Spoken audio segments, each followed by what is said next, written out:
Hello and welcome. This is After Credits Podcast, and this week we're going to be doing a little bit of a video on. That's Brennan saying hi, Craig. What a guy. What a guy. Today we're going to be doing our video on The Sixth Sense and Twisters. So Robert's going to be joining me for The Sixth Sense. We're going to talk about that first. That'll be our kind of main event because it's the 20th anniversary of that film this year. Is it 25th anniversary? 25th. Anniversary. Yeah, because it came out in 1999. Yep, even worse. Which yeah. Turns out is a banging fucking year for films. So much so that they have a cinema season for it recently. I was thinking about that today, right? See the 90s or the noughties, flipping like that pretty solid films, but also one of like the worst films at the same time. Like that must have been like because you have Seven, you have this, and then also you have Phantom Menace. Like that's a range Matrix. of emotions. The Matrix, yeah. The Mummy, quite a lot. But yeah, it's just mad. It's mad because we're 99 boys, so 25 is mad, and yeah, wild year. But yeah, so we're gonna start off with this Sixth Sense, and then Robert's gonna leave, and Brandon's gonna come in, and we're gonna finish our film diary. So there will likely be spoilers for the following films: Twisters, The Sixth Sense, which, I mean, if you haven't had that one spoiled, go watch it now because you're in a real lucky demographic, I'll tell you. Mandy, if you've seen that film, spoilers for that. Fly Me to the Moon, spoilers, and The Ministry of Ungentlemanly Warfare, and possibly other films when Brandon comes to talk to them, but it's likely those films. So I say we hit the ground running and I'll give my general thoughts on Sixth Sense because I just watched it today. And background, I've probably only seen this film once before, and it was probably about 8 or 9 years ago, something along those lines. Right. Very long time. So I remember some of the film. I remember obviously the twist, and obviously it's like in the zeitgeist that this is a big film. And well, fuck me, because I was blown away by this today. I did not expect. I for some reason had a much weaker memory of this film, like weaker in quality memory of this film than it actually is, because I turned this film on today and I was blown away. I fucking loved it a lot.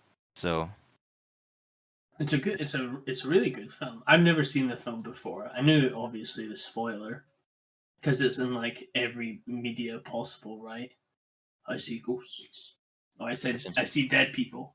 The Simpsons have likely paraded it multiple times. Yeah, exactly. Firmly in the zeitgeist, yeah. It was one of those films where I was watching it and I was like, oh wow, this is way better. Like, even though I knew what was happening, this is still really, really good. And I think it's aged really well with its time. So this was your first time seeing it? Yeah, this was my first time. Right. I've never seen it before. Now, Brandon was in the same boat, and I was actually hoping... I thought you'd seen it before, and I was a bit disappointed when Brandon said it wasn't coming on. But if you haven't seen it, we're getting that demographic. So, yeah, good stuff. I have some more general positives that we can run through, and you can go run through your positives as well if you have any specifics. But yeah, I have a few. My positives start right from the get-go, if I'm honest. Like, even from the first scene, I just love the camera work in this film, and that stays throughout the whole film, but begins with the first shot. Is the camera work in this film is fucking exquisite. Yeah, I have the exact same same point. Yeah, and it's not something I would have noticed 8 or 9 years ago when I watched it because I wasn't looking for those things 8 or 9 years ago. But it's really, really, really well done. And even this, so the first scene I'm talking about is the one behind the wine rack. So the camera's behind the wine rack, and Malcolm, Bruce Willis's character, his wife, is looking for a wine bottle. And the camera, it's even just like subtle. It's like the camera goes down with her when she looks at the bottom shelf. It comes back up, and then it kind of like goes in. You know, it pushes in towards her. And it's just like subtle things like that. It gave me kind of a Spielberg-y vibe as well, where obviously he has his Spielberg-isms. He has his shots that kind of join up all in one shot that would probably be cuts in someone else's film, but he kind of joins them together. It's not quite that level, because as soon as I noticed that, I started looking out for are they Spielberg-isms, but they're not really. They're just really interesting camera movements, and they're like I say, they're littered throughout this film, and it was just like a joy to just like watch the camera. Honestly, like I don't know if this is like the most autistic thing you've ever heard, but I just really like that. There's like POV shots that are really good. The camera's almost always handheld, or at least gives off the impression of being handheld. It's not like Yeah, smoothed. It's always like there's always little jitter and like someone is in the room, and it really kind of immerses you in the scene. And it's just in general, even even that's camera movement and stuff like that, but just the way the film looks in general is just it's a really beautiful film, which I didn't expect from this because I guess my memory of it was more of the horror elements, especially because it came. And there's not a lot in this, but there are when they're there. Those are the things that stuck with me for so long, like the hanging scene and like when he's in the tent, Cole's in the little tent in his room. Those are the ones yeah, that stuck with me. But now, having watched it a second time, it's totally different scenes that are going to stick with me, and it's mostly because of like impressive shots and camera movements and framing and stuff like that, and staging and with the actors. And yeah, I just did not expect this film to be. I just didn't have the expectation going in this time that it was going to be a beautiful film, but it really, really is. So, absolute hands off to cinematographer and videographer or whoever you know is yeah. responsible for how the way this film looks is it's really exquisite stuff, honestly. Honestly, man, I think you just nailed it. Like I had, I was thinking the exact same. I think one of my favorite shots, and again, the first scene is, absolutely outstanding. But I really liked, when they meet Cole in the church, or he like follows Cole to the church, I believe. Yep, the first time. Yeah, yeah, yeah. I really liked how that was shot. I just thought it was like clunky, but it was also like it was different, and it felt real, but like still like in a movie, and I really liked that. I was like, oh, we're watching this guy following this kid, and I was like, this is weird, but I really liked it. I thought Yeah, he was very creative.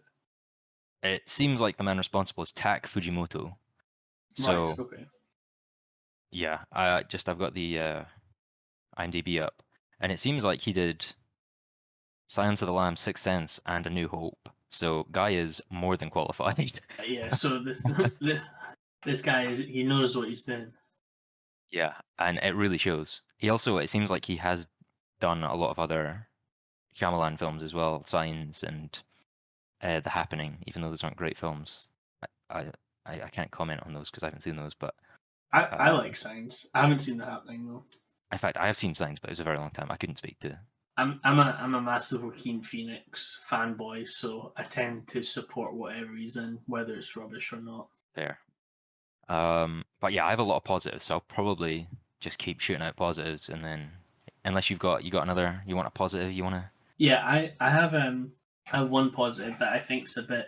I don't know if you got it, but see Cole's mom.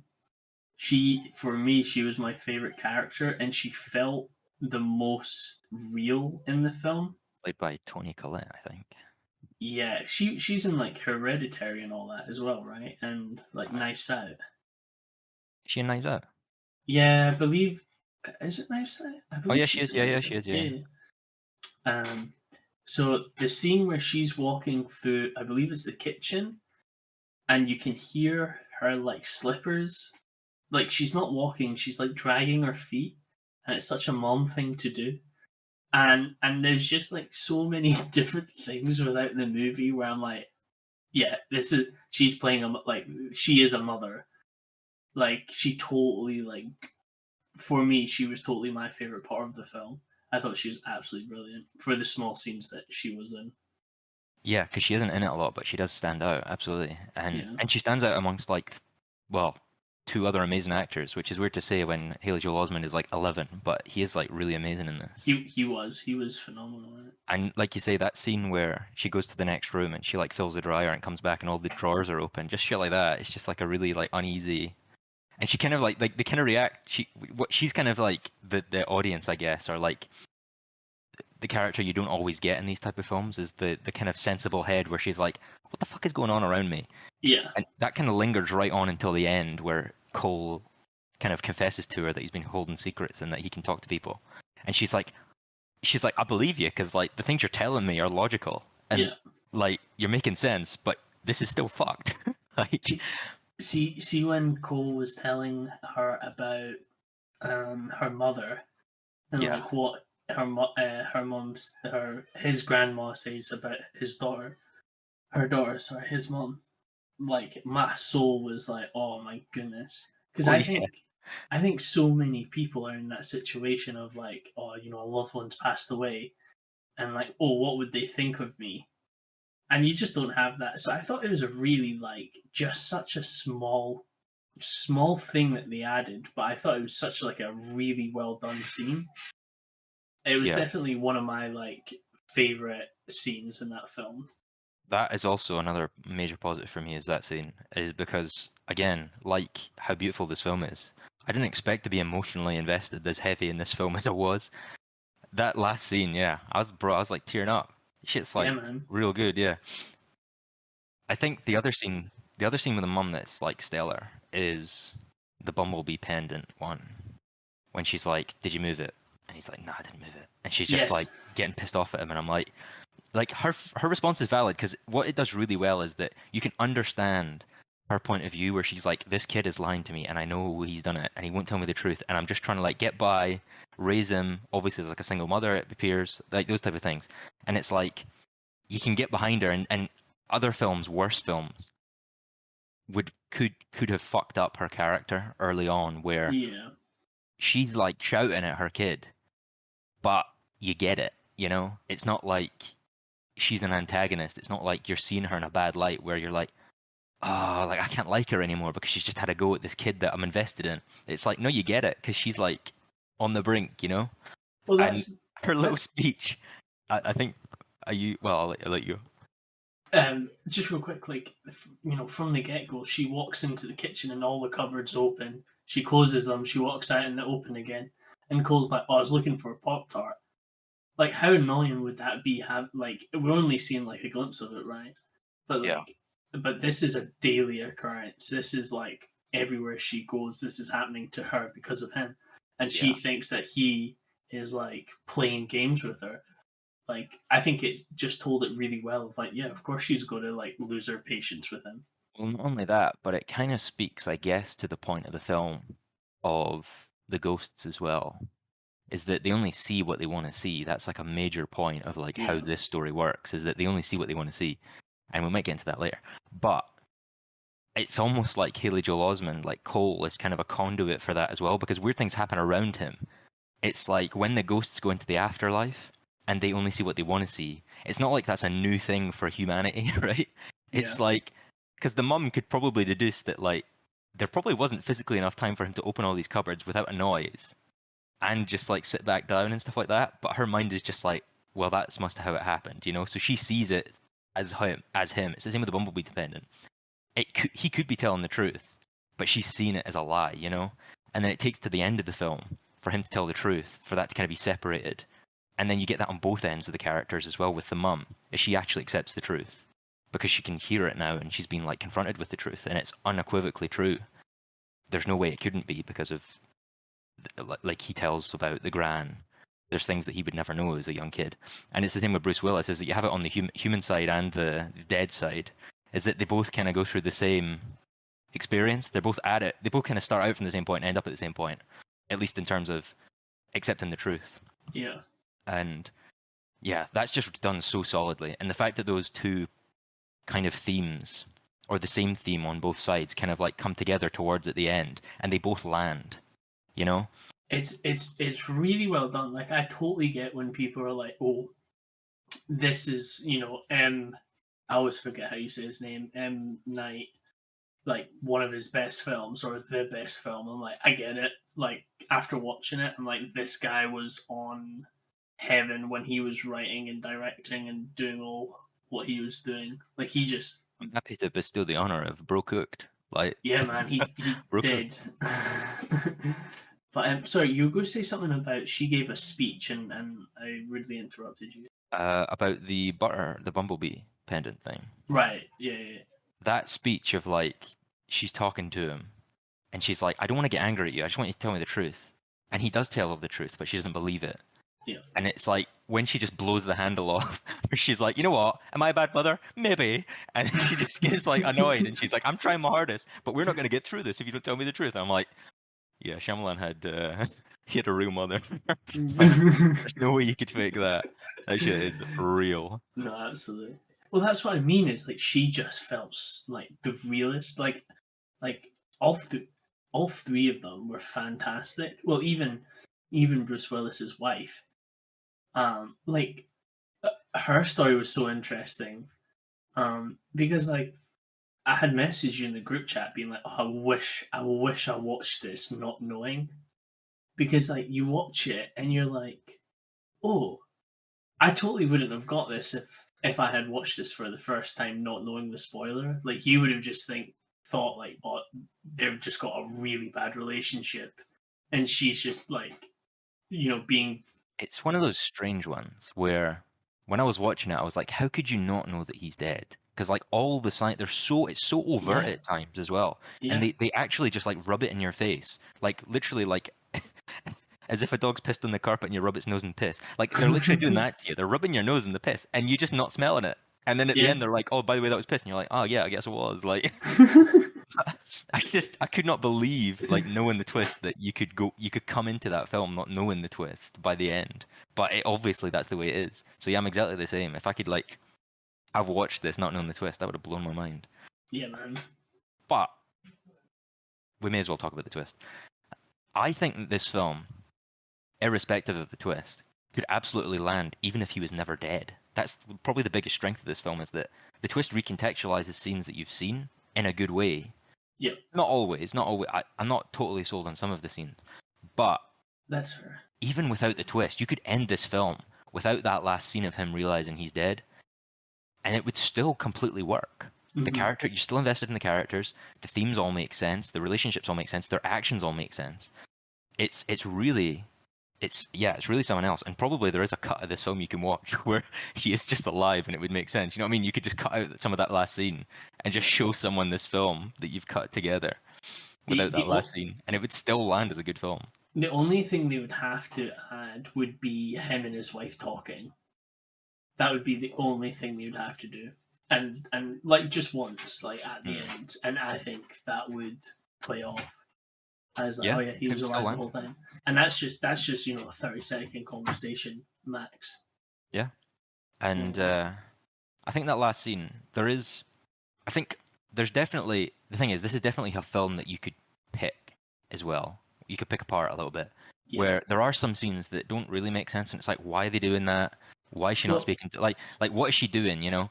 And well, I obviously, had. you can forgive it because it's, you know, Oh, absolutely. Well, that's the thing, is like you kind of have to, when you, I guess, tear apart any film or book or whatnot, you have to give it some kind of leeway, right?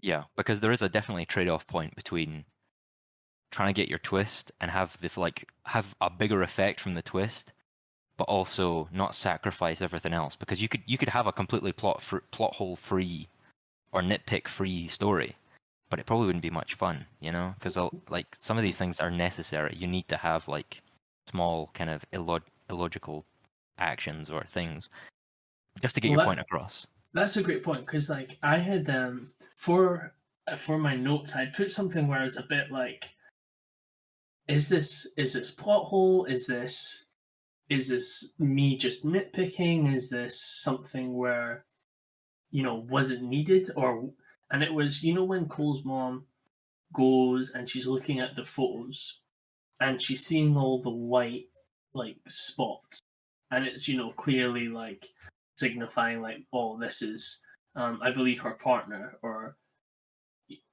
as a ghost, or like it's someone following them. um I was like, why are we seeing that now? Like, why is she seeing that now? Because she's had that photo Yeah, and on.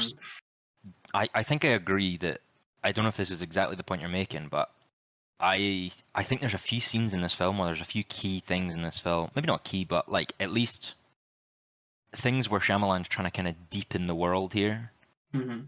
where they're not even necessary, and actually the film could completely operate without them. That is one of them, where you don't need that scene, Yeah. because you get that with a gran at the end.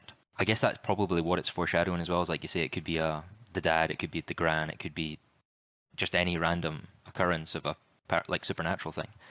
But The other one I think is the recorder as well. When Bruce Willis is listening to the recorder, like of the tape of Vincent, his original student, or his Yeah, original patient. I don't think you need that scene either for him to accept that this kid is possibly telling the truth. I don't even think you need to go that far. I personally didn't mind that scene because I was like, oh, that's fair enough. But yeah, no, I do agree with you. It wasn't needed. I think the reason that the tape recorder rubs me the wrong way a little bit, I like the scene, and I do like the scene. It's a little, I think it's maybe a little bit cliched nowadays. I don't know if it was cliched at the time, because Right. obviously like hearing voices and tapes and stuff, that's been done quite a lot. Yeah. The reason I don't like it within the context of the film though is that when in the next scene Malcolm goes to Cole in the church and he says, "Oh yeah, basically I believe you, and I think I have a solution for you." Right. So it's like way too quickly. Well, I don't think it's It's even too quick. I think it's too much confirmation because then it relies on. It's one of those things where he has to have it be confirmed to believe in the kid fully. yeah. Whereas I think it might even be stronger for his character if he just has the line about the shivers, like, "Oh God, it's cold in here," and he goes, "Oh, oh, was Vincent the same?" And then maybe he plays back the line in his head before he got shot, where he talks to his wife and he's like, he says something about being alone. You ever feel alone? I know what that's like, sort of thing. Or like he says something along those lines that kind Yeah. of hints to him having the same ability as Cole. I think you flash to that moment and you have him piece it together that it's very likely that they were the same, but there's not a certainty there because it means in the next scene when he talks to Cole, he believes in him because of the context of the scenario. He believes in him because of what he's seen and what he's seen, like heard the kid say. He doesn't believe in him because he has confirmation, because that's not really believing then. He believes in the truth at that point. Whereas I think it would be stronger for his character if he believed in Cole rather than just the truth, you know? No, absolutely. I think what you're saying. I think that's definitely a stronger point, or what could have been a stronger thing that This they is could the have thing with done. trade-offs, right? Is that Yeah. it seems likely to me as well that Shyamalan also just writes really, he has scenes in his head as well as the full story, Yeah. where like and the thing that the reason that I think that is like the wedding ring scene. I can see him like falling asleep one night and going, "Oh, what if he like she drops the wedding ring and he realizes it was never on his finger?" Like that's a Yeah. great reveal, and it really is a great reveal. But I can imagine that he's the type of guy that dreams up scenes as well as like And the full then picture. puts them together. Goes, oh, Yeah, this scene works here and this scene works here. How do I put something in between the two of them? yeah, exactly. Yeah. And that's how I imagine that the recorder scene came about. It's like, oh, what if he had the Right. recorders from like Vincent from before and he listened to them, and that was the great scene. I can imagine he's pieced that together in his head as a scene rather than for the whole picture, I guess. Even though it does fit into the whole picture, it does feel it does, and that's the thing. It does fit into the picture well. I just think it could fit into the picture better. Better. Yeah. Because as well, they could have added the recorder even earlier. Like that's something where it's still bothering them. Because Yeah, what's. It was a year, right, till after he got shot. Was it a year? it says the next fall. It's quite unspecific about time, but Yeah. yeah, So it's which like, actually speaks to his loss of time, I guess. Yeah. yeah, which is brilliant. So like, let's just say it's a year. So like, that's a year where he's gone back and he's like, oh, this is Vincent, and you see him, like playing with listening to the recorder or something like that. And then then we have that kind of get go from the start of that. But yeah, I don't know. Yeah, and I actually think his relationship with Vincent and his motivation for trying to do right by Cole because he couldn't do right by Vincent is good, but I don't think it's enough as is in the film currently. I think Um, like because there is obviously more motivation to him wanting to help Cole than just yeah, he failed his last student, but that just gets him on that's another like point on the road, it's another checkpoint on the road is that he failed a previous student, so now he feels like he has to do right by Cole. He can't just abandon him like he tries to halfway through. But I don't know if there's enough of Vincent throughout the film. It does feel like I Vincent comes, does his job to kill him, and then doesn't come back until the very end until that reveal of, oh, this is definitely true. Whereas I would have liked more of Vincent maybe scattered throughout. Obviously he dies, so you can't, but you know what I mean, like he has a yeah. presence in some way in the film, at least to the motivation of failing and trying again. No, there definitely should have been more Vincent, and it would have been interesting as well. Like, what if Cole saw Vincent? That would be a weird one, to be fair. Yeah. Yeah, you know what I mean. Because what Vincent died in Bruce's house, right? Yeah. So then, what if there's like, because a ghost can't see another ghost, can they? I Yeah. don't think we ever saw that happening. No, that's one of the rules. Yeah, they can't see each other.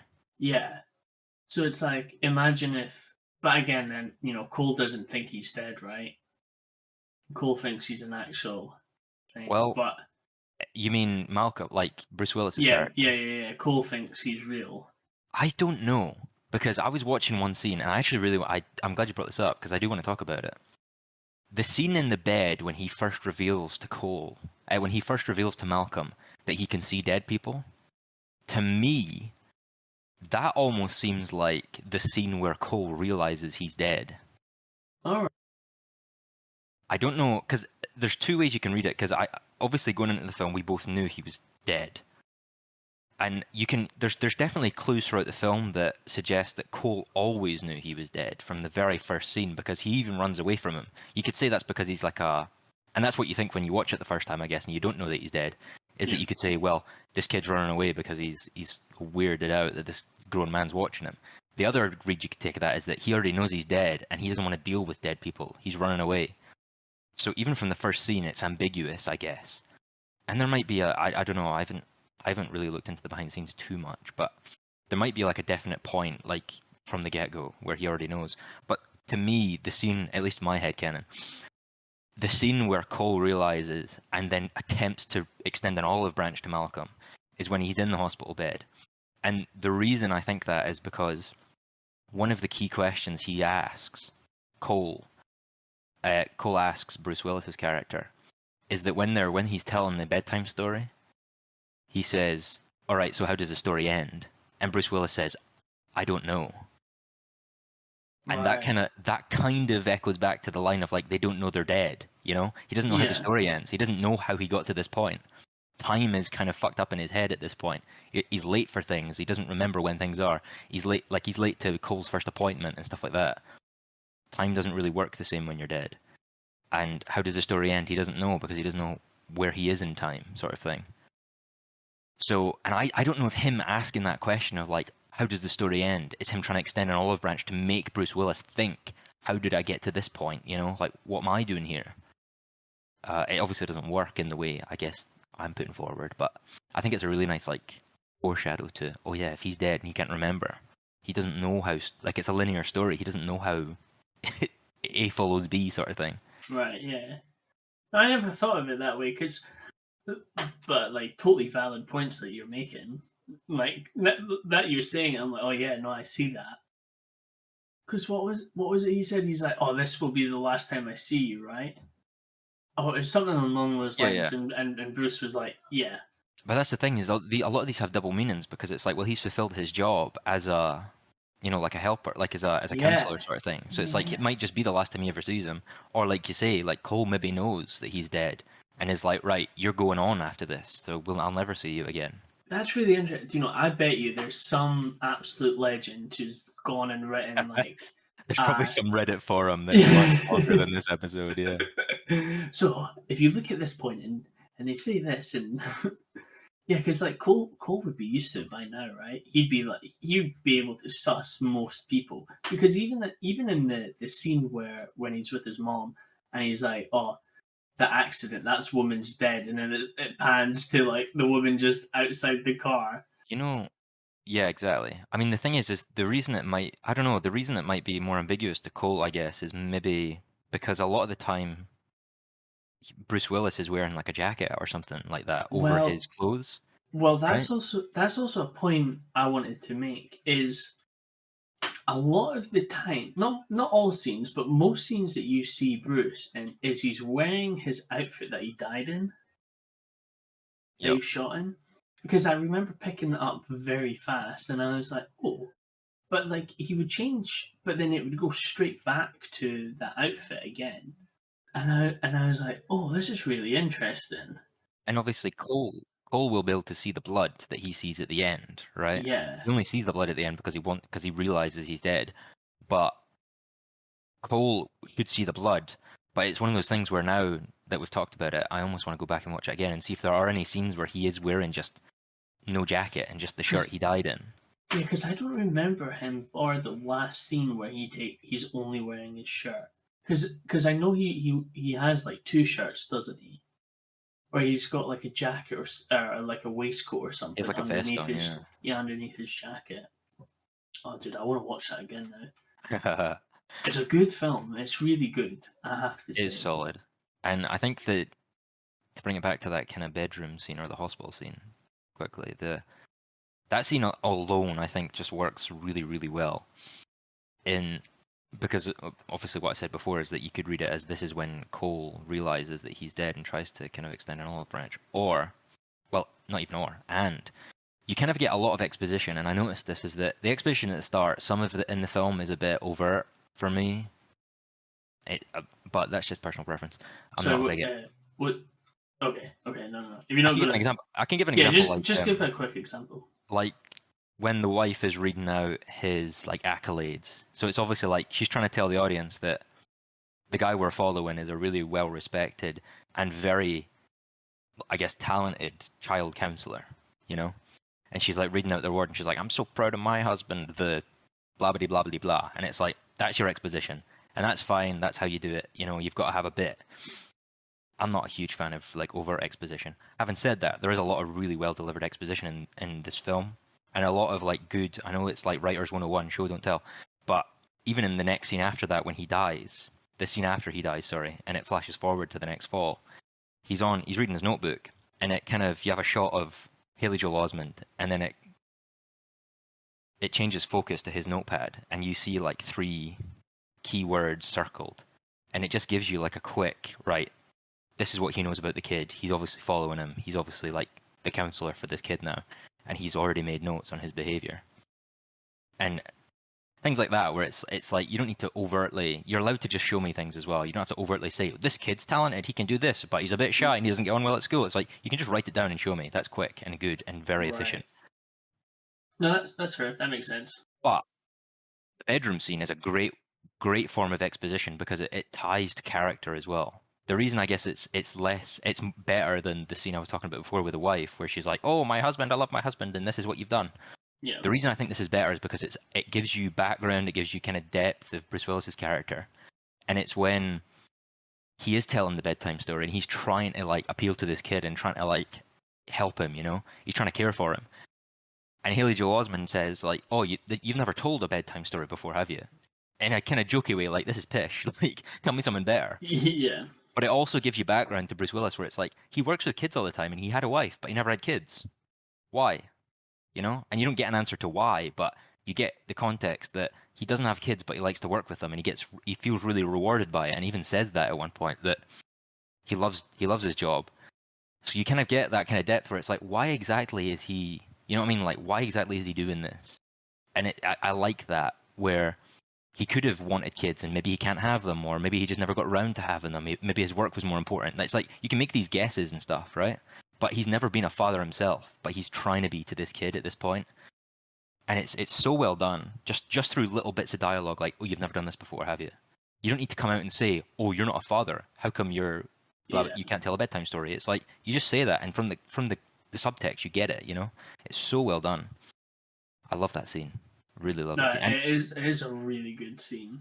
And obviously the big thing that people take from that scene, I think, is the "I see dead people." That's the parodied bit, right? That's like that's the poster boy, right? The "I see dead people." But actually the whole scene around that reveal is just, well, not even a reveal, but a reveal to Malcolm. The whole scene around that is just stellar as well. Well, that's the thing with this movie is like every scene complements, bar a couple that we've mentioned. Most scenes complement each other really well, and it's a nice like follow through of like, oh, setting this up, saying this, showing this, and then bam, and you're like, whoa, that's a good scene. Yeah. Do you want to know? Probably this might be my favorite version of that in this film, of building something up as like a character trait or a character like ism. Right. And then following it up in a way that is a conduit for the themes and delivers the themes well. And it comes in that scene in the car at the very end. But throughout the film, and even in some of the delete, I've had a quick look at some of the deleted scenes as well. Throughout the film, Cole doesn't like people looking at him. He says, "Don't look at me like that." Whenever he has some sort of supernatural like insight, people look at him strange, you know. Yeah. And he says that to his teacher, and then he flips out, and he says it. They say I can't remember who else he says it to, but he says it to a few people. Where he's, "Don't look at me like that." And in a deleted scene, he actually says it to Malcolm as well at the very beginning of the film. But at the very Oh. end, at the very very end, when he says, "I'm a freak, Amina. You think I'm a freak?" to his mum when he tells her about the gran and stuff, and he says, "You think I'm a freak, don't you?" And the first thing she says is, "Look at me. I would never think that about you." You know, so he's Yeah. constantly telling people not to look at him, and the first thing that his mum does is the total opposite. She's like, "Look at me. I would never think that about you," and he just believes her. You know, it's such a great like reversal of that kind of trait that he has, where he doesn't like people looking at him, but now his mum's forcing him to look at her to tell him the truth, and it's so, even just like little things like that. It's just so nice to see. It's such a great like follow up on all the things we've seen throughout the film. I love that. Just this film has got to be like, I wouldn't say it's like one of the best films ever, but the writing in it is so good. I can't lie, after watching it, I finished the film and I was like, you know what? That might be like a top 10, top 15 contender. Like straight away, I was like, I As can't believe like I've sat on this for so long. Like, as like favorite films or best yeah, films. yeah, favorite. No, Yeah, that's I right. really loved it. Well, it's one of those films where it's like, what was that one with Ralph Fiennes that came out like last year or the year before, and he's Oh, the like a cooking one, chef. menu. Menu, that's it. And I remember like when I watched the menu, I was like, holy cow! Like I was just constantly thinking about the menu for like ages, and then like, but this, because I watched Sixth Sense like a week, 2 weeks ago, something like that. Right. And I like every day I've thought about it because how good it is. Well, and the other thing is that this film's on Disney Plus, so you can watch it for free. But I recently have gotten into the habit of like a film I really love and I really want to watch, I'll just buy because I want to watch the behind the scenes Yeah, and stuff like that. And I just want to know how this film's made so I can pick it apart, you know? And I love films that you can do that for. And I think that's why I've kind of gelled with it so well today, is that you can like look on it on a deeper level, you know? And be and like, and right, yeah, and there's so much to find, and they're like, oh, you yeah. look at this. Well, here you go. Here's this, and you're And like, it oh, almost makes you wonder how he's never done it since, because I kept thinking, as soon as the credits rolled, I was like, why is this was 25 years ago? Like, where has this been? Like, this is wonderful, you know? yeah, Um, he's a really interesting director because or writer, well, both. Because I remember he was one of the first films at The Village. I don't know if you've ever watched The Village or I Villager. I think honestly, I don't think I've seen many of his other films at all. So no, I haven't seen The Village. So I got introduced to that, and you know I've always liked films. Like it's always been an escape route for me. But I remember watching that, and I was like, oh, I want to make films. When I like watched that, I was like, oh, like it changed it for me. And a lot of people don't like that film. Like it's not one of his good ones. I love it. But I totally get why people don't like it. But watching this, I'm like, he has not hit it. Like he's not cooked the same way. Like this is the menu that like everyone's like, I want more of, and he's like, no, I'll give Yeah, you little snacks, little. I can respect a guy that is not gonna. I really like Unbreakable as well. Actually, I forgot about that. But Unbreakable is really good, actually. I I respect that he doesn't typecast himself into a like a role. I know he has with twists, Yeah, but he hasn't with like a genre, I guess. yeah, that's And true. I like at least that he takes. I don't know if he takes swings because like I've seen some of the like I've seen Knock at the Cabin, and that was just there was not. I didn't think there was much to that at all. And Split, I like Split, but I only just like it. I don't love it. I think it's all right. No, that's totally fair. See, I've But never seen Knock at the Cabin. I liked Split, but I didn't like the uh, the glass one. yeah, but The la- this yeah, film. to be fair, The Sixth Sense does make me want to go and look into his other stuff and see if there is any kind of gold, you know, in there in them hills. Yeah. But I actually probably the first film I have seen of his was The Last Airbender. But mate, that's in my top 10 of worst films. I have seen Signs a long time. I remember watching Signs with my dad. I have a vivid memory watching it with my dad and being freaked the fuck out. But I haven't seen it since then. Probably kind of similar to this, I guess. It's been a long time, but. Oh, After Earth as well. It seems like I've only seen this guy's worst films apart from The Happening. But I might do a deep dive anyway, even to his bad films, just to like get a vibe, because you know, like this really intrigued me a lot. And part of that is because, and I even have this as a note here, this film is kind of Stephen King in a way, where, and I could say that about a lot of films, because obviously, but it's not like completely unique to him, but it has that kind of Stephen King factor where it has like subtle, like in the world, subtle supernatural elements, but they're overt within the story. But the characters are super relatable, and the relationships are great. The story's told so well, and there's like really strong horror elements, but they're kind of few and far between in this. Probably more few and far between than they are in a Stephen King thing. Yeah. But in the way that like The Shining kind of incorporates shining as a power in that film, this kind of does the same with the dead people. Is that you have Danny that you follow who has this power, and that's your kid that you follow. And I wouldn't be surprised if The Shining was an influence on this film, because it does have those kind of vibes at times, especially with like the young boy with the special power. I know that goes beyond Shining, but it gave me that vibe. But also just the way you get like, I think Callahan in that film, is it? Oh, is that what his name is? But he has the power as well. He's an older guy with the power, and you kind of get this as well, where it's like Vincent has this power too. It's like bigger than this film, but we're just focusing on this boy's experience with this power. Yeah. But I think the thing that sells me as this is like a Stephen King-esque story is that they use the power to tell a good story. They don't focus on the power as the story. You know? Like, this is 100%, because that's one of my things with like I love about Stephen King, especially in the It movies. Yeah. Because it's like it's all about fear, right? Like that's the whole premise of the movie or the books, is like the fear, and it's the power of Pennywise. Power of one, the power of two, the power of many to overcome fear. Yeah, but it's not like you say. It's not like, oh, you know, how do we make a story into this? It's no, fear is the story.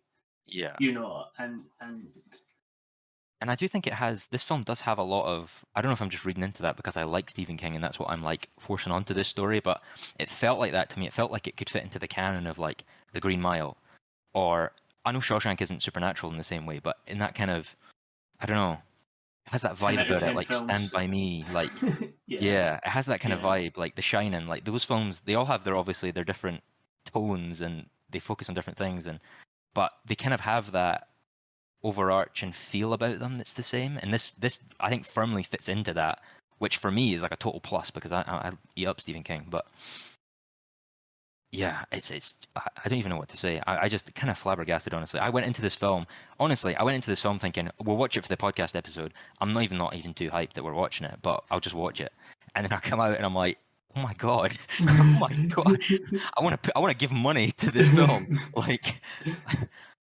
Yeah, but, no, 100% the same. Because I had said, "Oh, you guys are gonna like this film," you know, as soon as I finished it, because it's really good. But is there anything else you want to say before we quickly? I don't want to end it on a bad note, but there's a few specific shots that I probably want to talk about just to bookend this, because I started talking about shots, I guess, and I had however long this is, like 40-minute sidetrack. Yeah.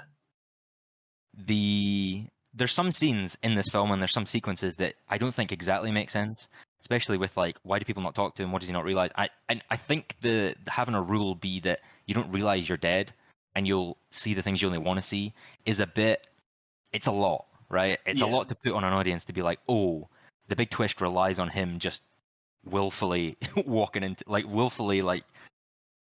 ignoring red flags, basically. Yeah. That's a big ask. I think the film gets away with it, especially because the twist comes at the very final scene, and then the film's over, and you can walk out the cinema, and you can go, "Oh, oh, this, oh, that. But then the film's already over. You've already finished. So I think it definitely gets away with it, the way it's structured.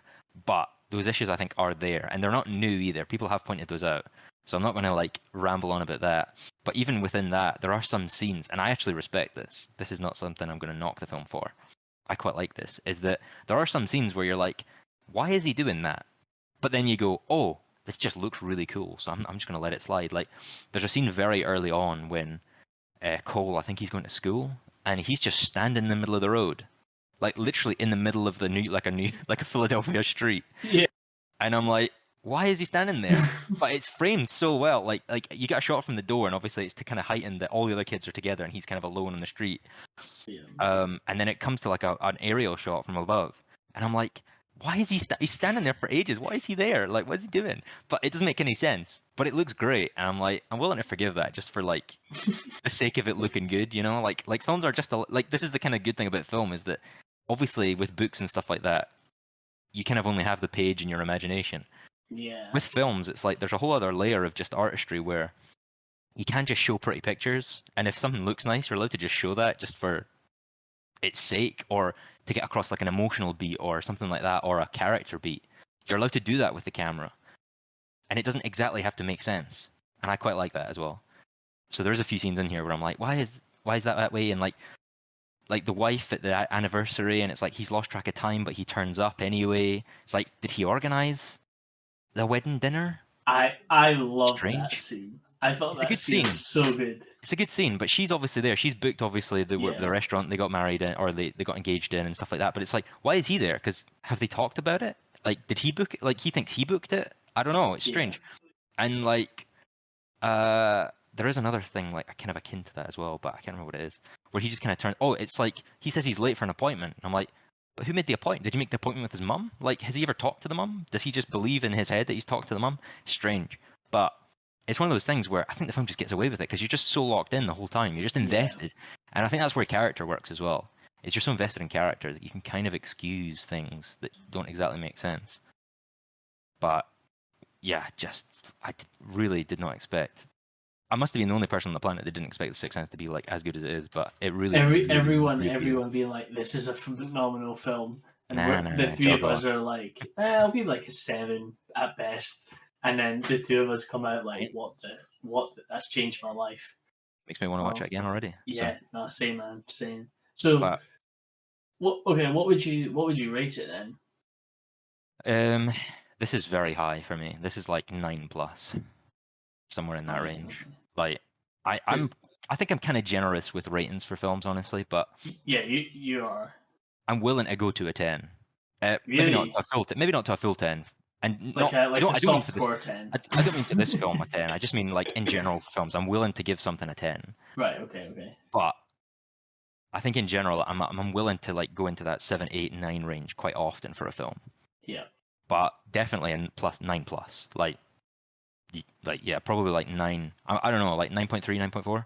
Okay, that's fair. Something like that. Real high.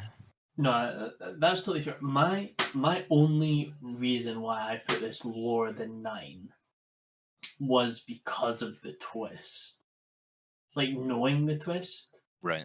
So there was like parts of me when I was watching, and I was like, oh. Like, it took me out of the film a little bit because I knew what was happening. Even though it's a fantastic film and it, deserves all the praise it got, there was times where I did pop out a little bit. So I was like, I totally get why you're giving it, 9.4 or whatnot. But I would be sitting at like an 8.5, I think. Okay. Really enjoyed it though. Would watch it like 100 times again.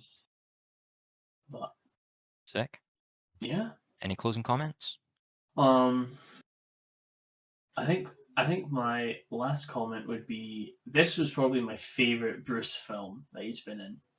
Yeah, and actually, just now that you brought that up, I'll sneak in a quick final thing. He's really like, and he even says this in the making of documentary. He's like, it was nice to play a gentle character because he's good at being like, we've seen him be John McClane, we've seen him be the guy in Pulp Fiction.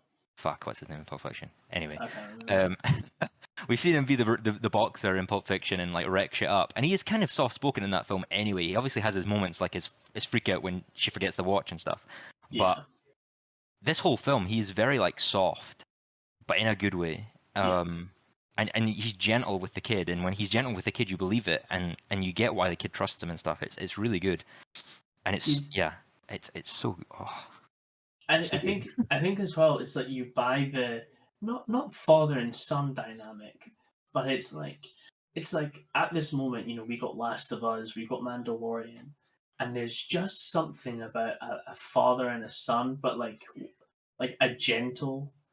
Like This is like Joel's not a so gentle, right, with Ellie, but like there's this trope that us as people, we see this parent and this child and we just fall for it.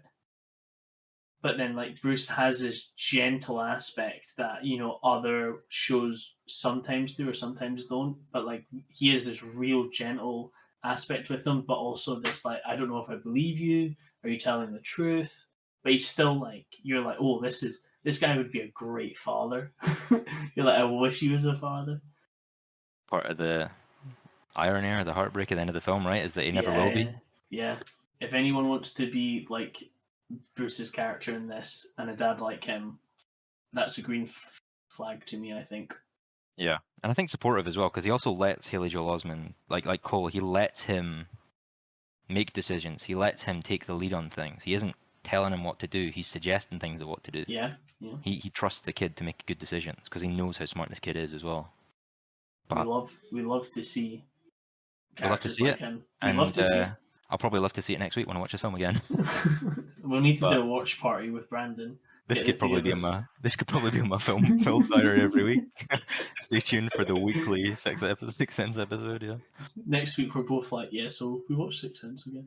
we're just going to talk about it again. So, well, we hope you enjoyed our segment on Sixth Sense, Yeah, I know, and because this is the first time it's just me and you as well. yeah, and we hope you like the vibe. And Brandon didn't get between us. So, Yeah, if didn't. Brandon's your favorite, thanks for tuning in and thanks for getting through it. But Brandon's going to be coming on now, and we're going to be talking about Twisters, I think. So, Right, is that well, you off, Robert? yeah, that'll be me off. That'd So be- thank you for having me, as always. Always Thank you love for it. coming. But And yeah, nice talk. sweet. Well, we'll catch you later, Robert. Catch you later, man. Hello, and we are back. And Robert is gone, and Brandon is now with us. Yeah. So In that is Pokemon, that's what you call an evolution. our I'm tag joking. team. I'm joking. Rob's gone. Right. So the rest of our segments are going to be Twisters and Fly Me to the Moon, and possibly quick discussions on some similar films. So, if not, maybe next week. But we're going to start out with Twisters, I think. So, I think I'll give a little background on Twisters and then some positives, some negatives, and you can hop in with yours. I don't know if you have much to say on Twisters. Doesn't Yeah, we'll see. We'll see. so. I'll just hit the ground running, and I actually quite enjoyed this film. I think it's quite simple film. It's not, you know what I mean, it's not breaking the mold. It's firmly in that canon of like Jurassic World films. I think it feels like that type of film. I I think mean, it that is the same it's the producers. same guy, So. yeah, and it doesn't. And even when you watch the trailer, there is a few shots in there that look very, very much like they fit in that like realm Yeah. of what the film is. And then it's, yeah, you're right. It shows up and it's like Jurassic World, and I'm like, I don't know if I'd be, I don't know if I'd be advertising that, but sure. Especially after Dominion, fuck me. But Yeah. I don't know. I think the character arcs are pretty simple in this, but they're also done quite well. Maybe in the same realm as like Transformers: Rise of the Beasts, which is funny because the guy in that film, is Anthony Ramos. Yeah. He's in both films, but this film also felt like that to me, kind of Transformers: Rise of the Beasts, where it's like there's nothing really groundbreaking happening here, but everything that happens kind of lands for me, at least character-wise. Maybe not every specific character, but the main three, I think they work well together. I like kind of where they end up, and I like a little bit the journey. I probably would have liked more along the way, but again, this is a Twisters film. It's not a character study of like these relationships, but I think they got on pretty well. They're all pretty charismatic, especially like Glenn Powell and Daisy Edgar Jones. They work really well together. Yeah. No, I agree. I think the three hold up. I mean, I've been a fan of Anthony Ramos for a little while now because he's in Stars Born, and obviously I like Transformers that he was in. I swear I've seen him other stuff as well, but I've only ever liked him. And Glenn Powell, honestly, has been a freaking. He's been in some good movies like Top Yeah, Gun. You know, he was good in that romance film with Sydney Sweeney. Not that And it was a good you, film, but he was good in it. Aye. So yeah, he's kind of becoming one of those sort of blockbuster actors now. So he's turned to that guy. Yeah. And he Uh, definitely has a vibe about him that's kind of similar over those films, but he also there's a bit more. I think he has quite a bit to do in this film as well. You know, he's not just like one note, like oh, he's the yeehaw guy. He is very much the yeehaw guy at the start of this film, but he gets a yeah, lot more to do than just be the loud mouth. You know? yeah. It's for me. It was when his one of his friends called they gave him a nickname. It was something like the Texan scientist or something like that. But it was a good comparison because or description, sorry, to like explain like no, he's a cowboy, but he's also brainy. Kind of, he's not just like this like Yeah. stereotypical idiot. You know what I mean? Um, no, I liked it. I didn't like him at first, but he's definitely one of those characters that kind of like grows on you as it goes on. Um, I liked the girl for it though. I thought she was really. I don't think I've seen her in anything before though. I'm just looking her up. You know, for I kept like when I was watching the film, I kept like zoning in and out, being like, "Is that the girl from Gen V? I can't remember. It's not." But I kept thinking that, and I was like, Right. "No, it's not her. It's not her." And then the next scene she'd be on screen, and I'd be like, "It's," but Yeah. it's not. It's just my dumbass mind. But No, I've not seen her in anything before. I think Glenn Powell's character really takes it up a step when they first go out on their date and the tornado hits and they're saving people, and I'm like, and Yeah. when the bit when he's like giving out, and it's like, oh, the town gets destroyed, and he's like, right, we're going off to save the people.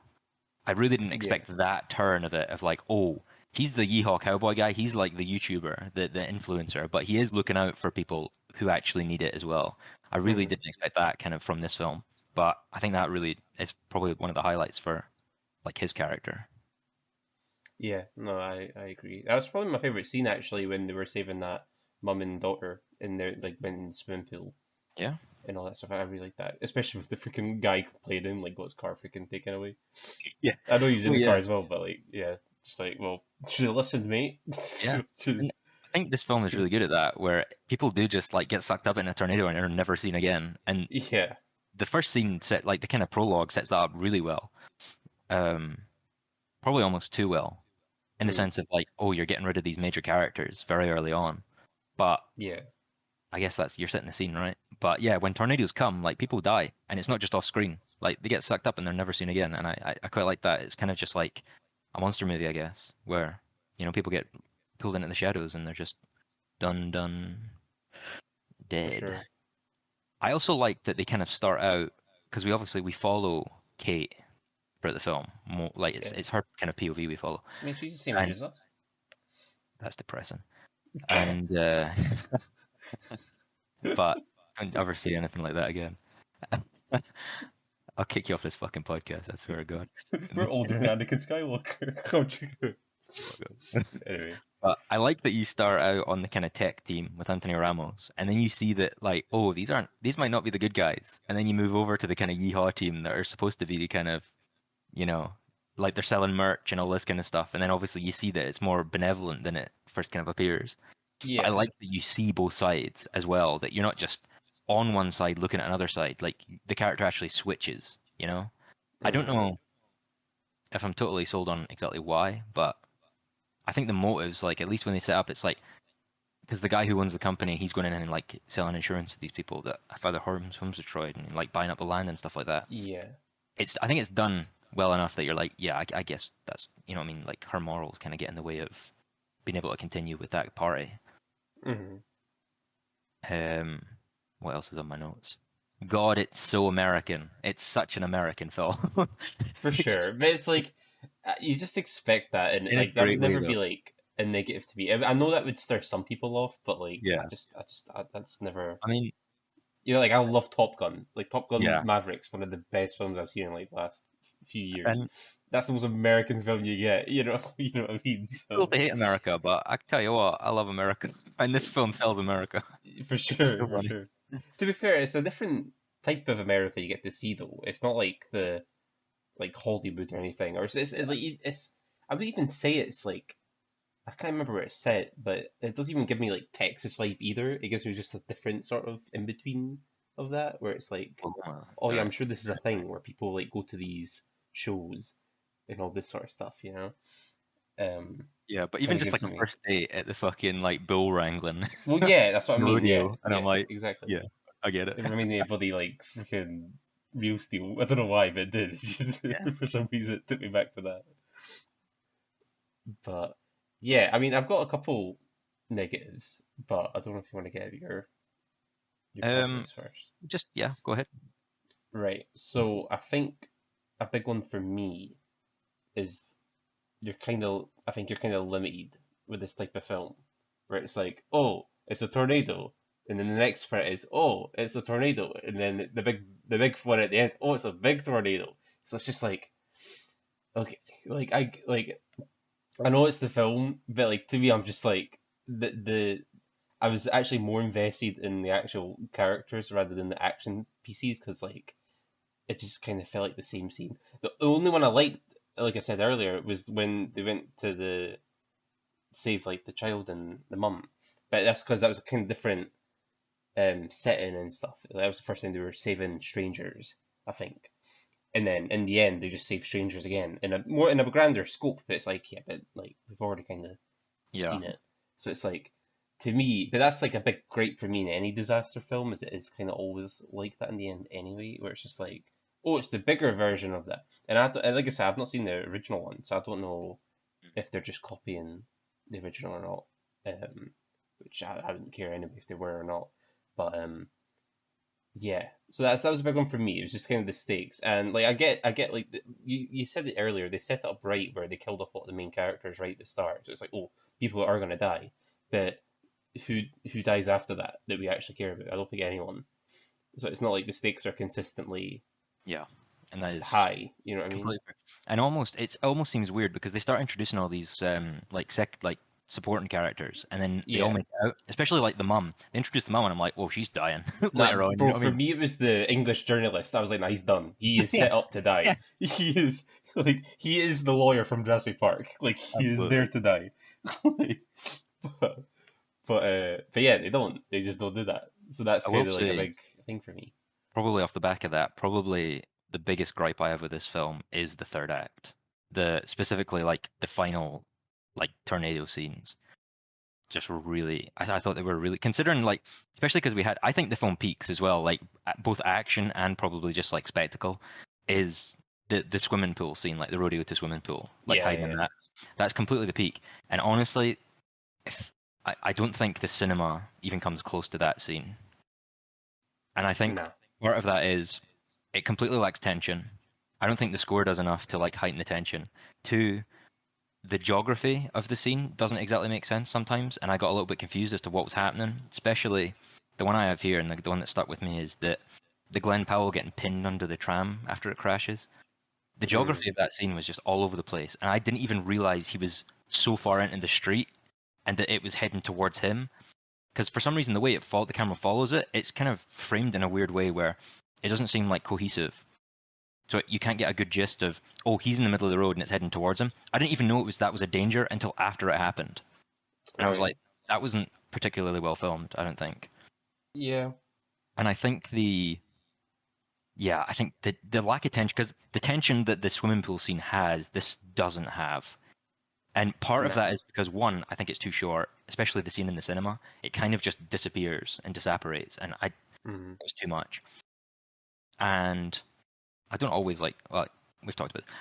I don't always like to suggest fixes, but like for me, and I kind of said this for the Deadpool review we did as well.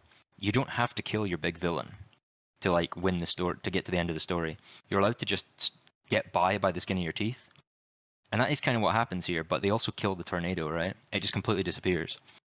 And I Yeah. actually think the I think the better ending to this film, at least for me, would be take this from like an EF5 tornado to like an EF1 tornado. Like what they do reduces the tornado by a considerable amount, but it doesn't get rid of it. You know, like they do all these calculations and models, and they maybe like they don't put enough in. This thing's too big because they kind of set up that this thing is massive and that they haven't prepared for it, and it still works. Whereas I'd have maybe preferred that. Oh, they did do it right, you know, like the stuff, the foam does go in and reduce the tornado, but it doesn't completely disappear. It's still there. It's just much weaker. So they still get that Right. like clout of, oh, we've actually done like a beneficial good, and this can work in the future. But people still died, and it's kind of got that more somber note. I get it. This film's not supposed to be like, it's supposed to have a happy ending, right?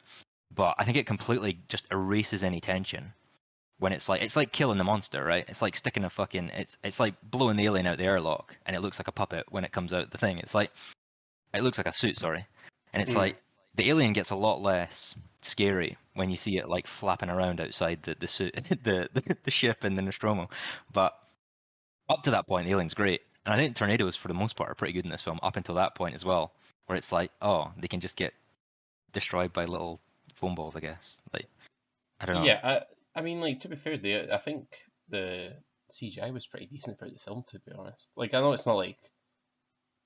not the most like difficult thing to do. Not Yeah, to like thingy that, but like just like in comparison to like other stuff we're seeing currently, like um, yeah, it's it totally didn't. passable to me. You know, Yeah, I think passable is the right word. It didn't impress. It didn't impress me. no, It didn't like overly impress me, but it also didn't take me out at any point really where I'm like, oh, that is clearly shit. like I guess the main point is I don't remember any glaring shots where I'm like, Yeah, oh, they're like fake. Like I don't think I ever had yeah, that. So, and like honestly, this is the type of film where you'd expect some bad green screen. So it's like I was yeah. kind of surprised that there wasn't any bad ones, especially if you do compare it to like a Jurassic World and stuff, where it's like there's so many shots like that, like that in those films.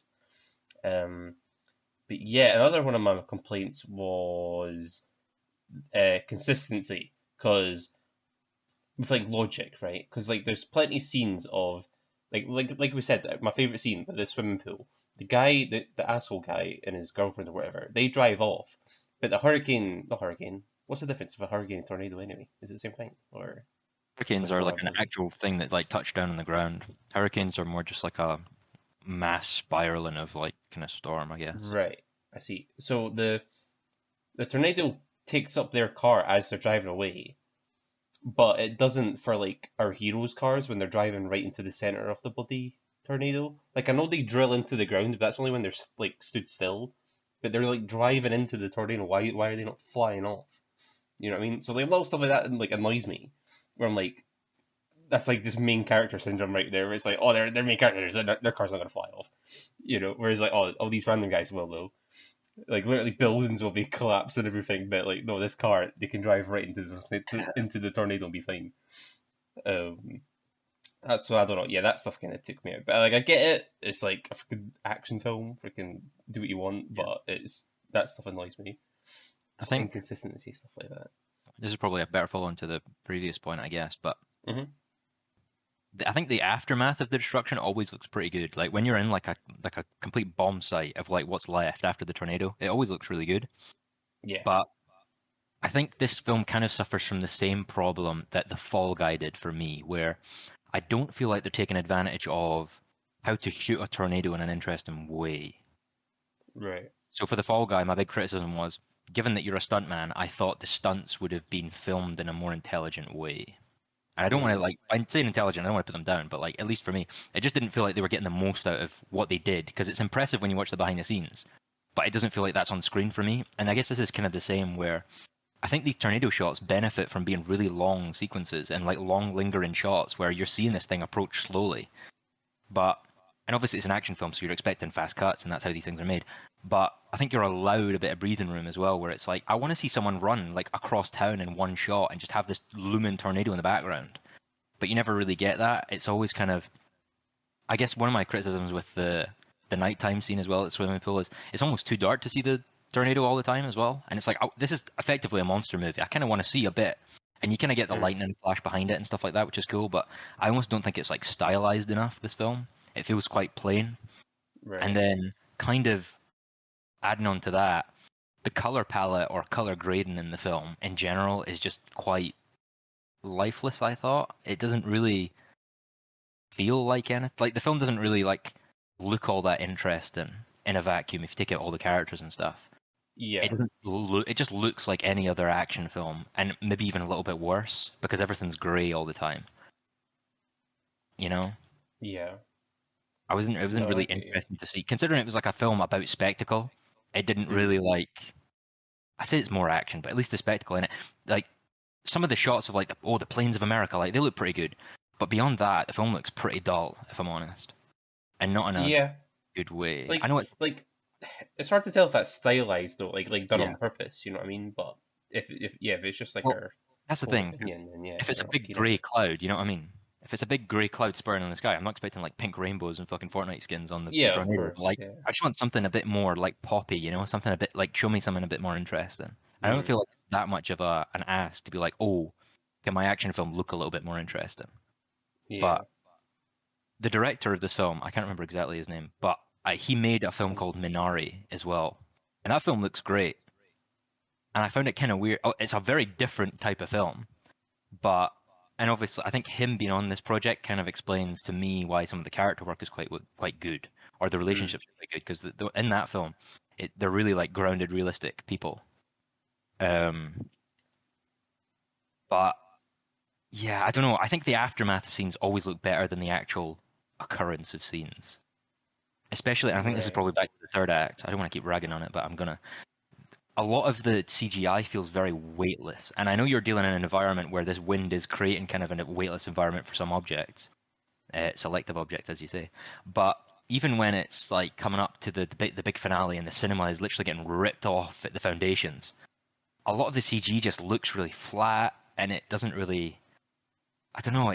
There's no depth to anything, and it looks very like light. Everything looks light, not in a brightness sense, but in a there's no weight to things when they're yanked off a building. Things just Yeah. come off the building, and I'm like, I want the weight. I want the building to shift under the weight of being like ripped to shit. You know, I don't Mm, feel like they went far enough in that, because almost there was a Twister ride at Universal.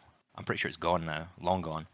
But what that ride did really well was it was like it shook you up. You know, like mm, this tornado came through and like things were flying off and setting on fire, and like it felt weighty and the floor would shake and it was like a total shit show. I kind of wanted that, a bit more like weight from things getting tossed around rather than just like seeing them float, you know? mm. But Yeah. that's my personal choice, I guess. I found out that he also directed the Coruscant episode in Mando season 3. Oh, really? Yeah, which is Fair also enough. kind of bleak. So I might even I might even watch Minari again, because I actually have it on Blu-ray. I might watch it for next week's episode, but mm. I really like Minari. But yeah, I don't know. The film didn't look great. Yeah, I mean, at the end of the day, it's like you get what you want out of a bloody like disaster film. It's like it was never going to be. I know we hate this argument, but it was never going to be this like amazing film. We all kind of knew going in it was going to be kind of like all right. It did kind of it. My expectations were low, and it beat those expectations. But it's still not like well, brilliant film. I'm It's the just same. like yeah, it's Yeah, passable. I'm Like the same. it's Yeah, enjoyable. I should say You I know. do enjoy this film, and I probably will watch it again with my dad. Probably with my dad. But I will Yeah, say, that's a good if that's a your good dad doesn't judgment. enjoy this film, you need a new dad, because this is like the dad film. It is, yeah, it is. I'm just going to jump back into I've got a few more positives, but I'll jump back into negatives and just run some off. Sure. Some scenes are resolved as soon as the conflict's introduced, which I noticed. And the specific example I have here is Kate. It's that scene where you find out that he is helping these people, and all the merch he sells, the proceeds go towards buying food for people who need it. And I actually really like that idea, Mm, especially with the character we've seen up to that point. The problem is that conflict is only introduced to Kate in the scene before that. She's literally, it might even be the same, I think it is the same scene. So you literally see that she's like, oh, you're selling merch at a time like that? Like, how can you sell merch at a time like this? Like, how can you do that? And then literally the next scene is the woman walking up to her going, by the way, the reason we sell this merch is to give proceeds to the needy. And it's like, that resolution should have been way further back than where it was. Or right. ideally, introducing that conflict should have been way more upfront, where it's like, she realizes early on, oh, and I think maybe part of the reason they didn't do this because they want her to join that group. So if she has conflict joining that group, maybe she won't. It's less likely that she'll do it in the audience's mind. But I think they need Yeah. that conflict earlier so that the payoff is satisfying. Because having it introduced and then just relieved within about 30 seconds is not satisfying at all. And it's a shame, because I actually think it's a nice reveal as well. So they just need to let these things Mm. breathe a bit more. Some of these things, and I think it happens a few more times with other things as well. But that's the one that really like stood out to me, where I'm like, that needed breathing time in Right. between. Like the scene itself is fine, but That's yeah, fair. the other one is I mean, I was zoned there's a out. lot. Well, I think you're allowed to zone out in a film like this as well. I'm just, and For to be sure. fair, I did a lot of this stuff. I'm writing after the fact, you know. In the moment, I was like, Mm. this is, you know, it's pretty like banging time. I can't complain. But I'm fine with science jargon as well. I'm perfectly fine with jargon, and especially in a film like this, you need jargon. But wow, is there a lot? There's a lot of like, oh, this doohickey and the special flimbob that measures tornadoes, and I'm like, Mm. we get it. Like, you don't need to explain every little thing. And it's like it doesn't really serve characters too much either. It does a little bit when there's that scene where I think you talked about it earlier, where they kind of mentioned that Glenn Powell's character went to, like, he studied meteorology. Like, he's a smart guy.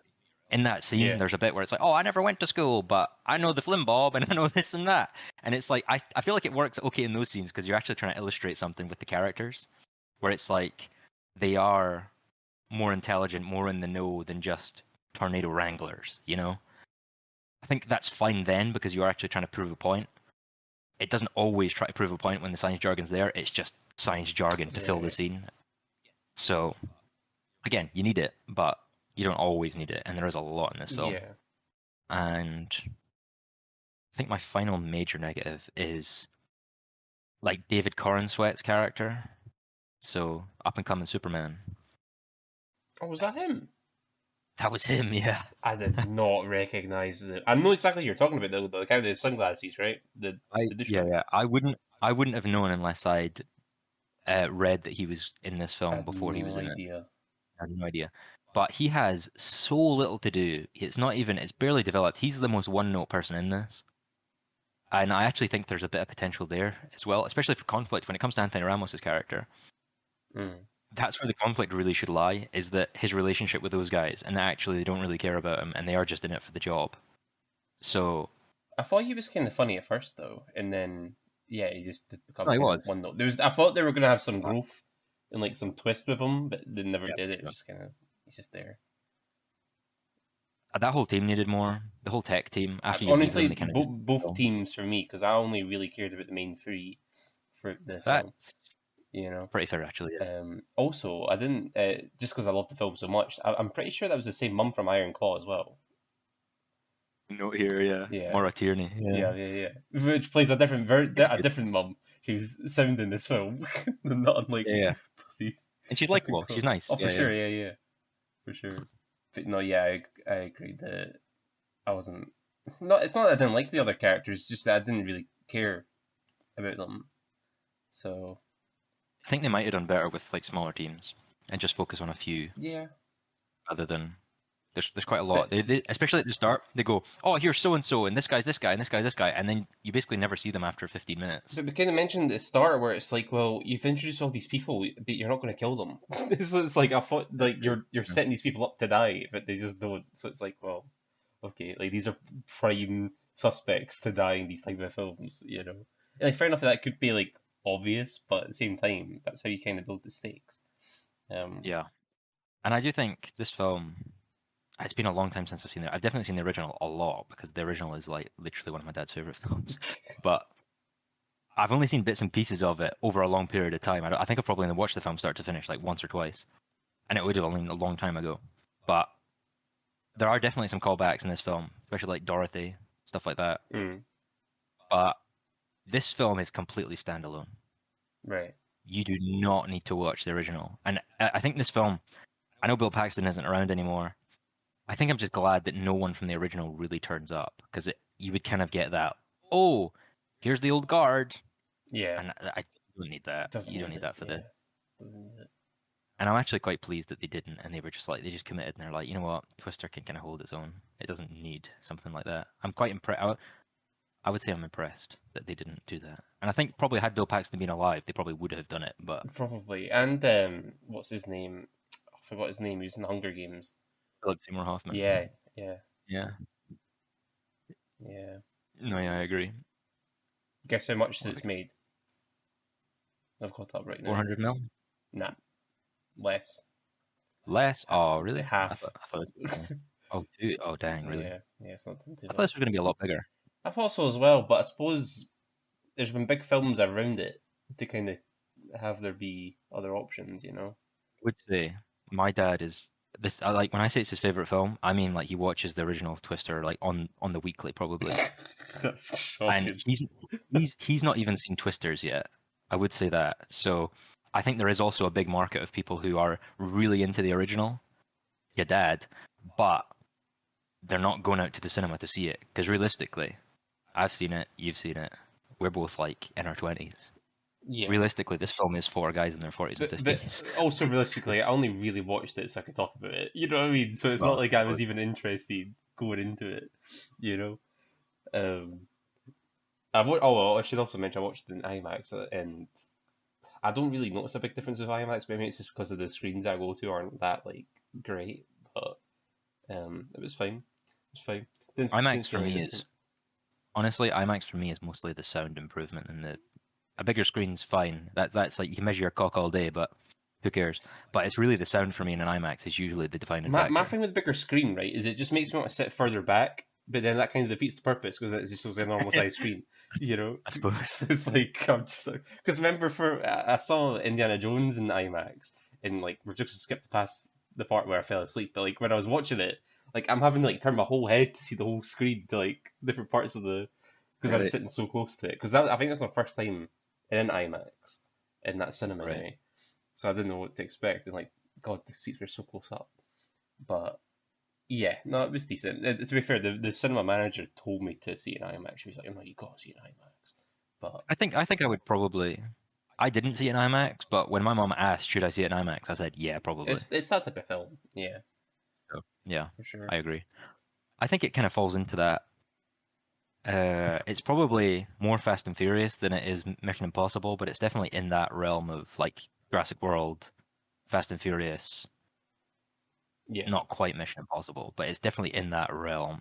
Like I'm talking like the last Mission Impossible. It gave me those vibes a bit, yes, but it's not as well written as that film, I don't think. no, I'll just go into a few scenes that maybe I quite liked actually. So we talked about the swimming pool and stuff. There's there's a bit really early on in the film where they are just talking in a van and they're going up to the tornado, and they kind of get like jump scared by Tyler's team, and the music changes from like low quaint music and it just goes like full America, like country, and it's a really hard cut, and I really enjoyed that. That they're just like these obnoxiously loud guys, and it literally is like shown that way in right, the actual film as well. That they're like literally cutting off the score that was going. yeah, I like that a lot. I thought it was well edited, and I guess the acting overall mostly good. yeah. I don't have any Everyone's kind of issues with anyone. again, you're not getting like Oppenheimer, but you're not here for No, Oppenheimer. exactly. Yeah, So, but everyone's good. Everyone's good at what they do. Yeah, yeah, not too shabby. I don't even want to rank this film because it's not really a film you rank. It's a film you enjoy. So Well, that's been the big debate this week for me because I've been talking to some people at work at the cinema, and just everyone's got different takes on Deadpool. Because like some people are saying, "Oh, that's a bad film," but it's like enjoyable. But to me, I'm like, if it's enjoyable, surely that's like the important part. You know what I mean? Like if you enjoyed the film, like if you went out that film saying like, "Oh, I've wasted my money," okay, that was a bad decision then. But if you came out and be like, "You know what, I enjoyed myself," then it's like, well, it yeah, did the good job then. You know, so it's like versus Twisters, it's like, yeah, I enjoyed it. There was just some things I was like, all right, I was a bit bored in between certain parts. But I've not got any major complaints. It's just kind of like it was a film, you know. Just it's a film to see in the cinema if you're bored, you know. So can't complain that much. But and like you popcorn said, flick as a popcorn that's flick, the I think thing. Yeah, it's doing what it wants. It's doing what you want it to do, and it's a really good time. So if you want to stick it on in the background, you want to watch it with your family. That's how, or your friends. This is how you watch that film. and if you're comparing to other So popcorn flicks this year, like bloody Argyle, I'll take this any day. You know what I mean? So yeah, 100%. I would take this over. I might even take this over all three Jurassic World films, honestly. wow. Maybe not the first one's, but it's probably on par with the first one for me. But actually, the last no, that's not true. Last time I watched Jurassic World, I fucking hated it. So, um, it's not terrible. It's just really boring. But yeah, I actually think this film is probably better than all three Jurassic World Yeah, films. but they have So Bryce Dallas Howard. And I know she's in Argyle too, but it just You make a it's good point. different. It's different. I stand corrected. It's different. But yeah, so take your dad to see this. Aye. You'll love it, and you'll love seeing him happy. So there you go. There's my advice. Awesome. Sweet. So next up seems like Fly Me to the Moon. Again, there will be spoilers for this. So well, it's based we're on a just real gonna dive story, into it. right? So freaking. Well, anyway, Yeah. Straight from the breeze. I actually think this is a really good example of just fun historical fiction where things are loosely based on real people. The names are not right, Right. but it's kind of just like I honestly took this as you wrote this on a napkin bet in a restaurant where it's like, I bet you can't make an emotionally engaging comedy about faking the moon landing. And this guy was like, watch me. And then he did. And that's what this is. Because it doesn't take its tales too seriously. It's funny when it needs to be. It's funny when it's trying to be. But it's also kind of well told as well. Well, that's like, bro, of all the films I've seen recently, this was bottom of the barrel and I actually came out freaking really liking it. You know what I mean? So I was Yeah. so not expecting it. I thought, because I saw how long it was as well, it's kind of a long film. And I was like, God's sake. I will say for a comedy, it is long. Yeah. But like, when I'm watching it, I was never bored or like, oh, how long we got left or anything like that. Like, I was actually like fairly like entertained throughout. I'll just say one complaint first. It's not even really to do with the film. I think it was marketed completely poorly because they keep marketing it as a rom-com. I don't think it is. Like, it has connotations of a rom-com, but it's not a rom-com. It's more of just like a film about the bloody moon landing, you know, with a little bit of flirting and a little bit of comedy. I wouldn't call it a rom-com because that kind of gives you different. You think it's something different, you know what I mean? Like, I don't want to watch a film about bloody Channing Tatum and Scarlett Johansson having a freaking romance. But it's like, that's not really what it's about. There's just elements of that in the film, which I actually really liked. Because like I think I've said it before, I'm not the biggest fan of Channing Tatum, but I actually kind of enjoyed him in this. It took me a minute because I think the worst scene is the first scene that he's in with the black cat. I was like, oh, I'm not gonna like this. This is stupid comedy. He's chasing a black cat. But then like I quickly began to like him as it went on. Scarlett Johansson, however, I think I liked her from right from the start. Honestly, I think she was freaking awesome in this one. I really liked her. Just really charismatic, you know. And that's kind of different from some films we've seen recently. Like for me, like Marriage Story, where it's like she's just like, it's well acted, but it's not like she's not playing like a charismatic character or anything like that. Yeah. You know. I'll say. Oh, sorry. Go on. If you, sorry, I'll completely interrupt with a completely unrelated thing. Sorry. I tell you what, if you could go back in time like 2 or 3 weeks when Twisters and Fly Me to the Moon were both in cinemas, you could absolutely have your parents have the best day of their fucking lives. Because you could send your dad into Twisters and then bring your mum into Fly Me to the Moon, and they would both lose their shit. 100%. Because when I was watching Fly Me to the Moon, I was in a kind of empty cinema. I think there was probably less than 10 people in it. Wow. And again, like you, I wouldn't have went and seen this film if you hadn't said it was good. Yeah. So it would have completely flown under my radar. I was worried though, because I was thinking it was really good, and I was like, oh, you're gonna say it's bad, and I'm gonna like have second thoughts or something. I was fully expecting to come out and be like, that's ass. I was impressed. I'm also biased, but I'm impressed. Yeah. But there were at least two women in my cinema that were absolutely losing their shit at this film. They thought this was the funniest shit they've ever seen.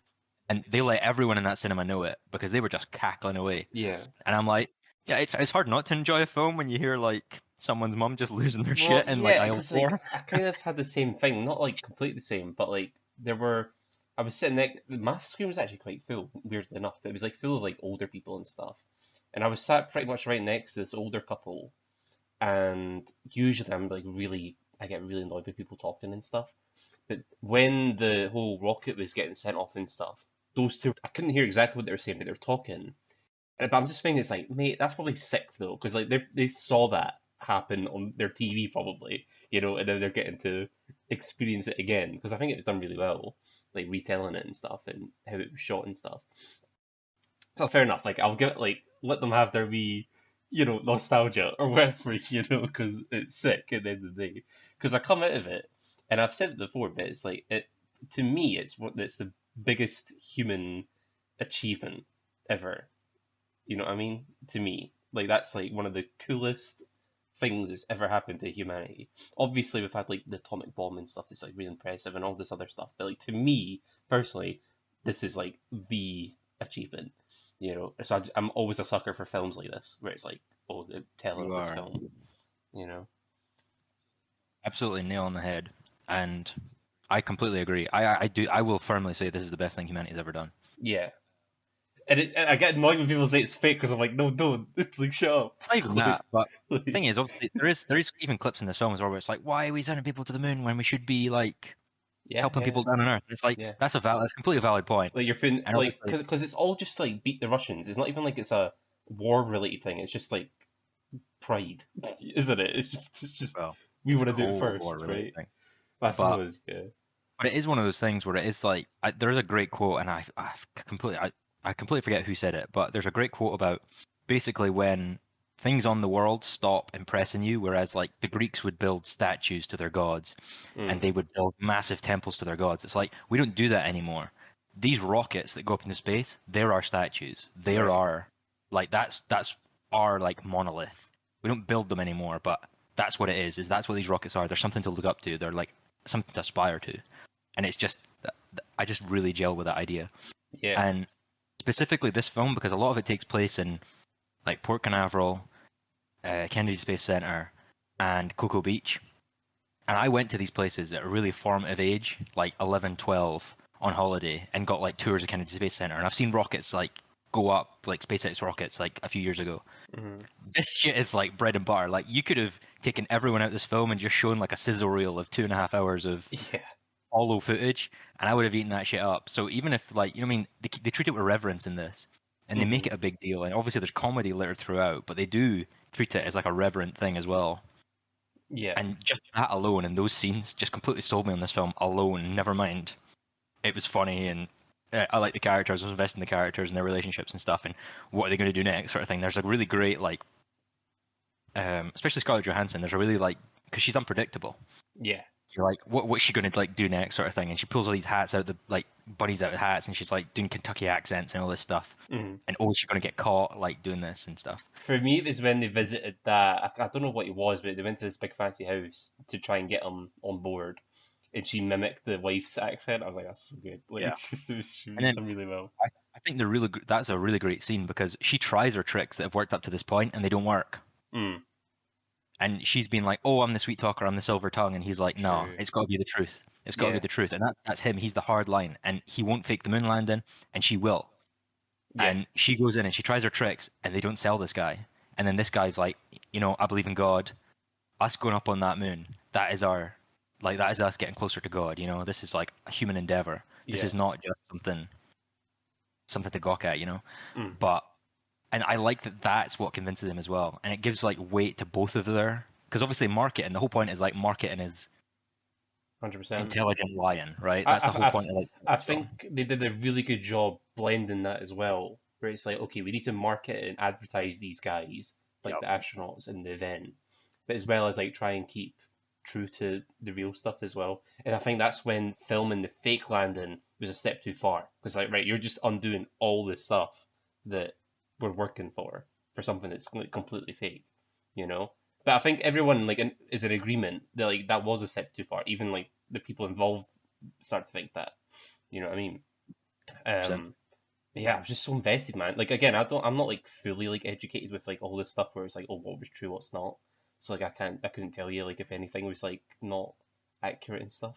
But at the end of the day, I think the time of it, you know what I mean? So just so unexpected though, you know what I mean? Because I saw that poster every day at work, and I'm like, that looks so mid. I'm never gonna watch it. And then we start the podcast again. I'm like, oh, I won't watch it.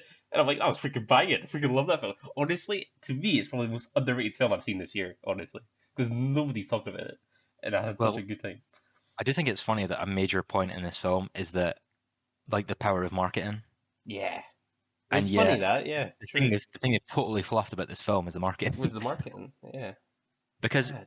I don't remember the trailer that well. Is Woody Harrelson even in the trailer? I didn't even know he was in this film Honestly, until I he don't. turned I up. might have not even seen the trailer. Honestly, I've just seen the posters, and I was like, the Right. posters aren't doing a good job selling me. You know what I mean? Like, not I type. didn't even know he was in this film, and then he popped up, and I'm like, oh, fuck, Rudy Harrelson. Yeah. Like, Honestly, going in, I thought Channing Tatum was going to play like Neil Armstrong or something. That's how right. limited my knowledge was. Like I had no idea, and like she was his wife or something. Yeah. But I swear there was a film about that recently as well with bloody what was his name? Ryan Gosling. Yeah, I That was saw it as First well. Man, I think, right? It was very unmemorable though, so I don't remember a bloody thing from that film. So I've not seen that film. It must be terrible if you don't remember it, because, like you yeah, say, Moon yeah, Landing's like I've one of got them. favoritism. Because, for example, like I say, I went to these places when I was like formative age. I've seen Yeah, these things literally go into space. I have tons of books. I studied physics, probably because I went and visited these places. I have like Apollo art on the walls. Like, yeah, this is my shit. I don't know, to be honest. I don't know a lot about the Apollo program, but I mm, fucking love space. This is like my bread and butter, and it worked. You yeah. know, there's definitely things like even Channing Tatum's character is called Cole Davis. No such Mm. guy. He's Oh based really? on the direct. He's based on the flight director, like Gene Kranz. He's based on a real guy, but only loosely. Right. Completely made up. And that's the thing is like as soon as you're like, even if you're invested in the Apollo stuff and you know people's names, realistically the only real people here that matter are the astronauts. Everyone else is made up, basically. So as soon as you realize that as like a fan of this stuff as well, as soon as you realize the real director's not even in this, it's not his real name, you can forgive this whole film basically. Because Yeah. you're like, oh, well, I'm turned off. It's historical fiction. This isn't Right. trying to be faithful. So even from that point of view, even if you don't know, you don't know. You're blissfully unaware. If you do know, you can turn off straight away because you're like, well, that's not what this is. Mm-hmm. Right. So, but yeah, and the vibes pretty good. Well, immaculate. It's the '60s, and they play into that because obviously there's this whole thing of the '60s are really trendy right now. You've got things like Last Night in Soho, and obviously that's Mm-hmm. like a real big part of that film is how you view the past. But this film is very much not that in the same way. It's not Last Night in Soho where it's like, oh, let's look at the past in a realistic light, or let's like take away the rose tinted glasses of nostalgia. This film is very much through the rose tinted glasses. We're playing Sam Cooke. We're playing like rock and roll, Yeah. and we're Yeah. driving Mustangs. You know, this Yeah. this is like the '60s. You know, and it's fun.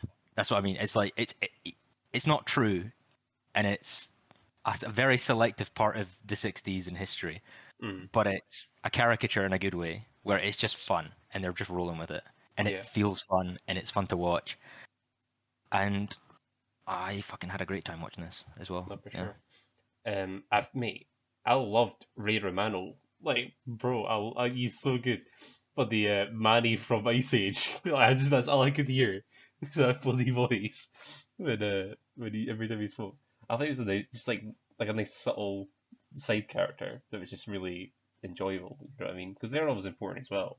But I even like some of the scientists or engineers, whatever you want to call them.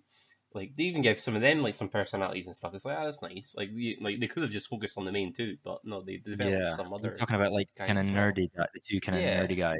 Yeah, yeah, yeah. yeah, You know, and I loved the whole like construction of the fake set and stuff. And honestly, my favorite scene was probably, and again, I don't know if it was accurate or not, but when they think they're filming the real thing, but it yeah. looks so accurate that they can't I tell. can tell. So there's this whole tension with the cat, and it's like, oh, the cat's gonna ruin the thing, and it's gonna I like will go on say, TV. And it's like, oh no, that was the real footage the whole time. It's like, all right, sweet. I will say, and I'm willing to be proven wrong on this, but the idea that they tried to fake the videos and built a whole studio and set, that is completely fabricated for the film. Yeah, That never happened.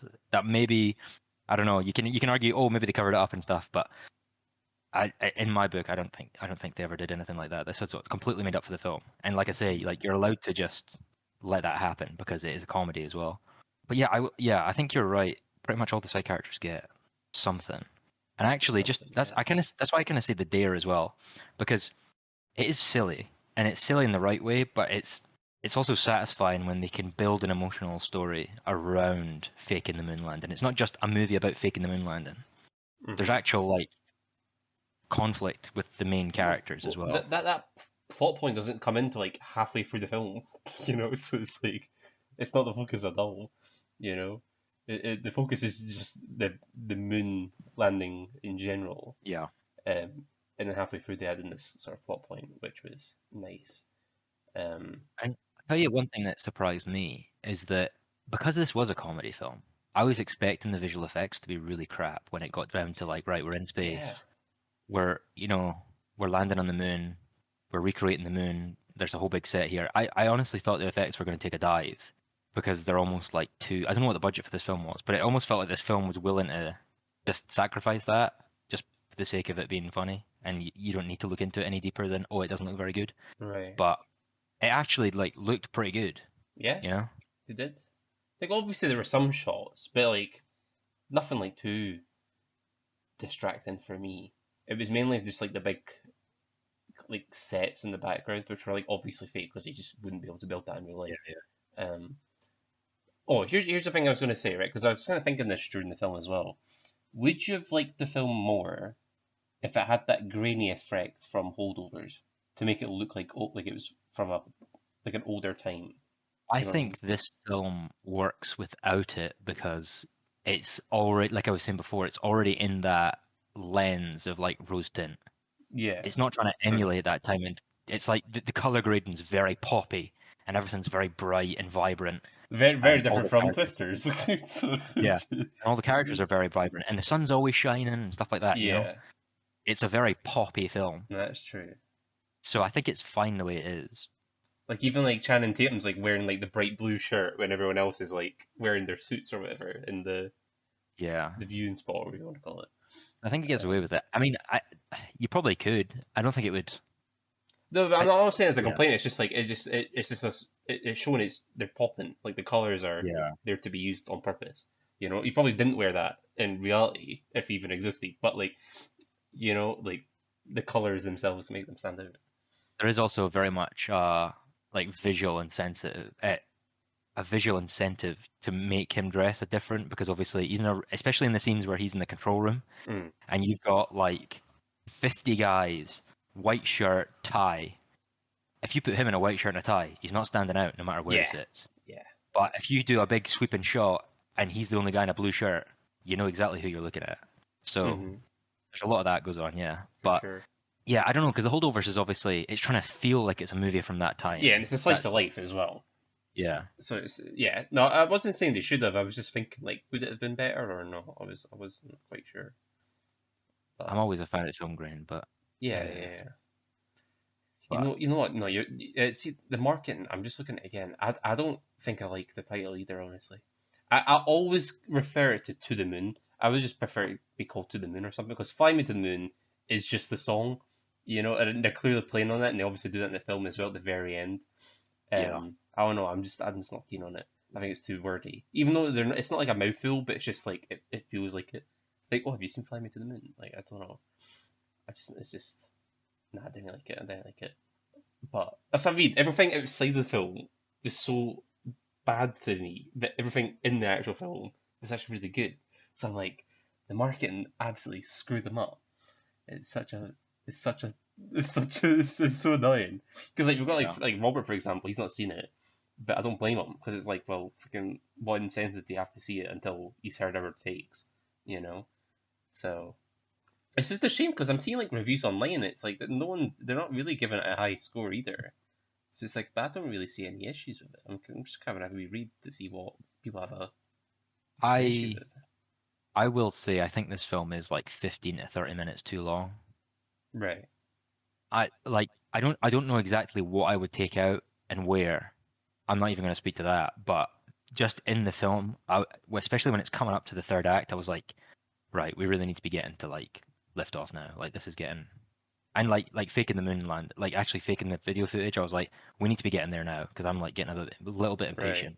Right. But so probably some more stuff towards the end of Act 2, start of Act 3. I'm like, you really need to tidy up that bit. But because 2 hours, is it 2 hours and 10 minutes or something? Yeah. That's very long for a comedy in my book. Yeah. Comedies are usually around like an hour and a half, right? Obviously there are comedies that are longer, but I think this film really needed like a little bit snugger. Would you have just cut out the romance stuff? Because I don't think it's even like I don't mind it in the film. If anything, I like it, but it's the least interesting part of the film. I think is the little romance that sparks between them. Like I think like the it's scenes. Don't get me wrong, but like I feel like you could have got to the end without doing all the middle stuff, like going on their little dates and stuff like that. I think you could have achieved I don't know. I that think a movie. part of the attraction is like, will they, won't they, throughout I the film. guess. But like And they obviously, set up right at the start when he's at the bar or whatever you call it, and he's like, "Oh, you're the most beautiful woman I've ever seen."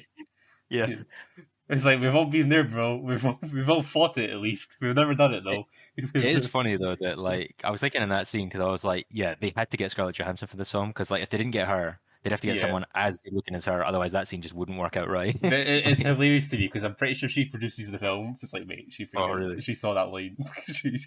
she had control. Yeah, I'm pretty sure She she knows. did produce it. I think she produces most of her films now, honestly. I've seen that a lot. But yeah, no, just a freaking good vibe, man. Like, honestly, I'll probably rewatch it. Maybe not in cinema, but like when it comes out on Netflix or DVD Yeah, or yeah. something, I like pick up. You know? Yeah. I think, honestly, like, I reckon my mum would have loved this film. And she hates China Tatum. But I reckon she'd dig this. You know? So, He's had a good week. yeah. Oh, he has had a good week. And it's just really funny because I'm freaking. Before this, I'm like crapping on him, and then I see this, I'm like, oh, decent, and obviously some other stuff we see him in is freaking good as well. So I'm like, well, freaking rip me. And I will say as well, even though I do agree that there are some shots that are, especially like the wider shots, and obviously you're seeing the background, kind of Space Center and stuff like that. Those do look like CGI. They're not great, especially the lighting seems a bit off sometimes. But I will say there are some sequences I really did like in this film, and one of them is the P-51 when he takes Scarlett Johansson like on the date to like fly in, and they fly to that guy's house and fly back. I can't remember if it's when they fly there or fly back, but there's like a nighttime sequence where they fly their P-51, and it looks really sick. It's a really, really well shot scene. And to be fair, the bit when it zooms in the cockpit is a bit shaky, but all the wide shots that fly behind, like way out from the plane, they all look really great. I really enjoyed those shots. For sure, and I imagine the budget is quite low as well, so it's like fair enough. Like you did what you could with it, you know. And you had to fit a lot of stuff in, you know. So it's like fair enough making it look as good as it did, you know. I think my favorite part though, if I was to narrow it down, would probably be just the build up and obviously the action of landing on the moon, because I think like the whole film is building up to that one moment, right? It's like, oh, the last one's died, so this is like Channing Tatum's like, oh, miserable over it because he doesn't want the same thing to happen again. So all the tension's high, and then when they finally do it, like it genuinely feels like a freaking like hoorah kind of freaking moment. You know, just like get in, boys. Even though we all know what's gonna happen, you know what I mean? It's one of those things where it's like we all know they land on the bloody moon. We all know it goes freaking smoothly and all that. But it's like the movie's done a really good job making it feel like, oh shoot, something's gonna go wrong. You know, even with the whole thing with like attaching the camera to the rocket and stuff like that, like all this sort of stuff. Again, I don't know if that's accurate or not. I'm assuming it might be because we've got footage, right? So very unlikely that the camera didn't work and the guy had to run up on the stand. It's unlikely that the guy had to the guy that had to run up there and fix it. Very likely not. I'm willing to be told I'm wrong on that, but I'd assume that's very unlikely. Yeah, I'm assuming everything worked.